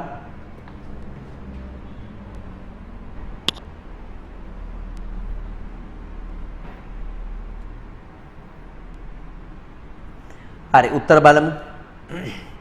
ව්‍යාපාර නාමාක්ෂා පනත යටතේ පිහිටුව හැක්කේ තනි හා අවුල් ව්‍යාපාර. සංස්ථාපනයේ අදාළ නොවන ව්‍යාපාර සංවිධාන වර්ගයේ බද්ධ ව්‍යාපාර. ව්‍යාපාරයක් ලියාපදිංචි කිරීමේ ආයුධ පත්‍රයක් ඉදිරිපත් කරන්න ඕන ව්‍යාපාරයක් ආරම්භ කළ දින කීයක් ඇතුළතද? 14ක් ඇතුළත. දවස් 14ක් ඇතුළත ඉදිරිපත් කරන්න ඕන. ආරම්භ කළ දවස් පළවෙනි සති දෙකේ ඉදිරි රෙජිස්ටර් කර ගන්න ඕන. පෞද්ගලික ව්‍යාපාර සංවිධාන වඩා හොඳින් අත දැක්වෙන්නේ 4නේ. පුද්ගලයෙක්ට හෝ පුද්ගලික කණ්ඩායමකට අයිති ව්‍යාපාර. ව්‍යාපාරයක නෛතික පුද්ගලභාවය වෙනුවෙන් අදහස් කරන්නේ මොකද්ද?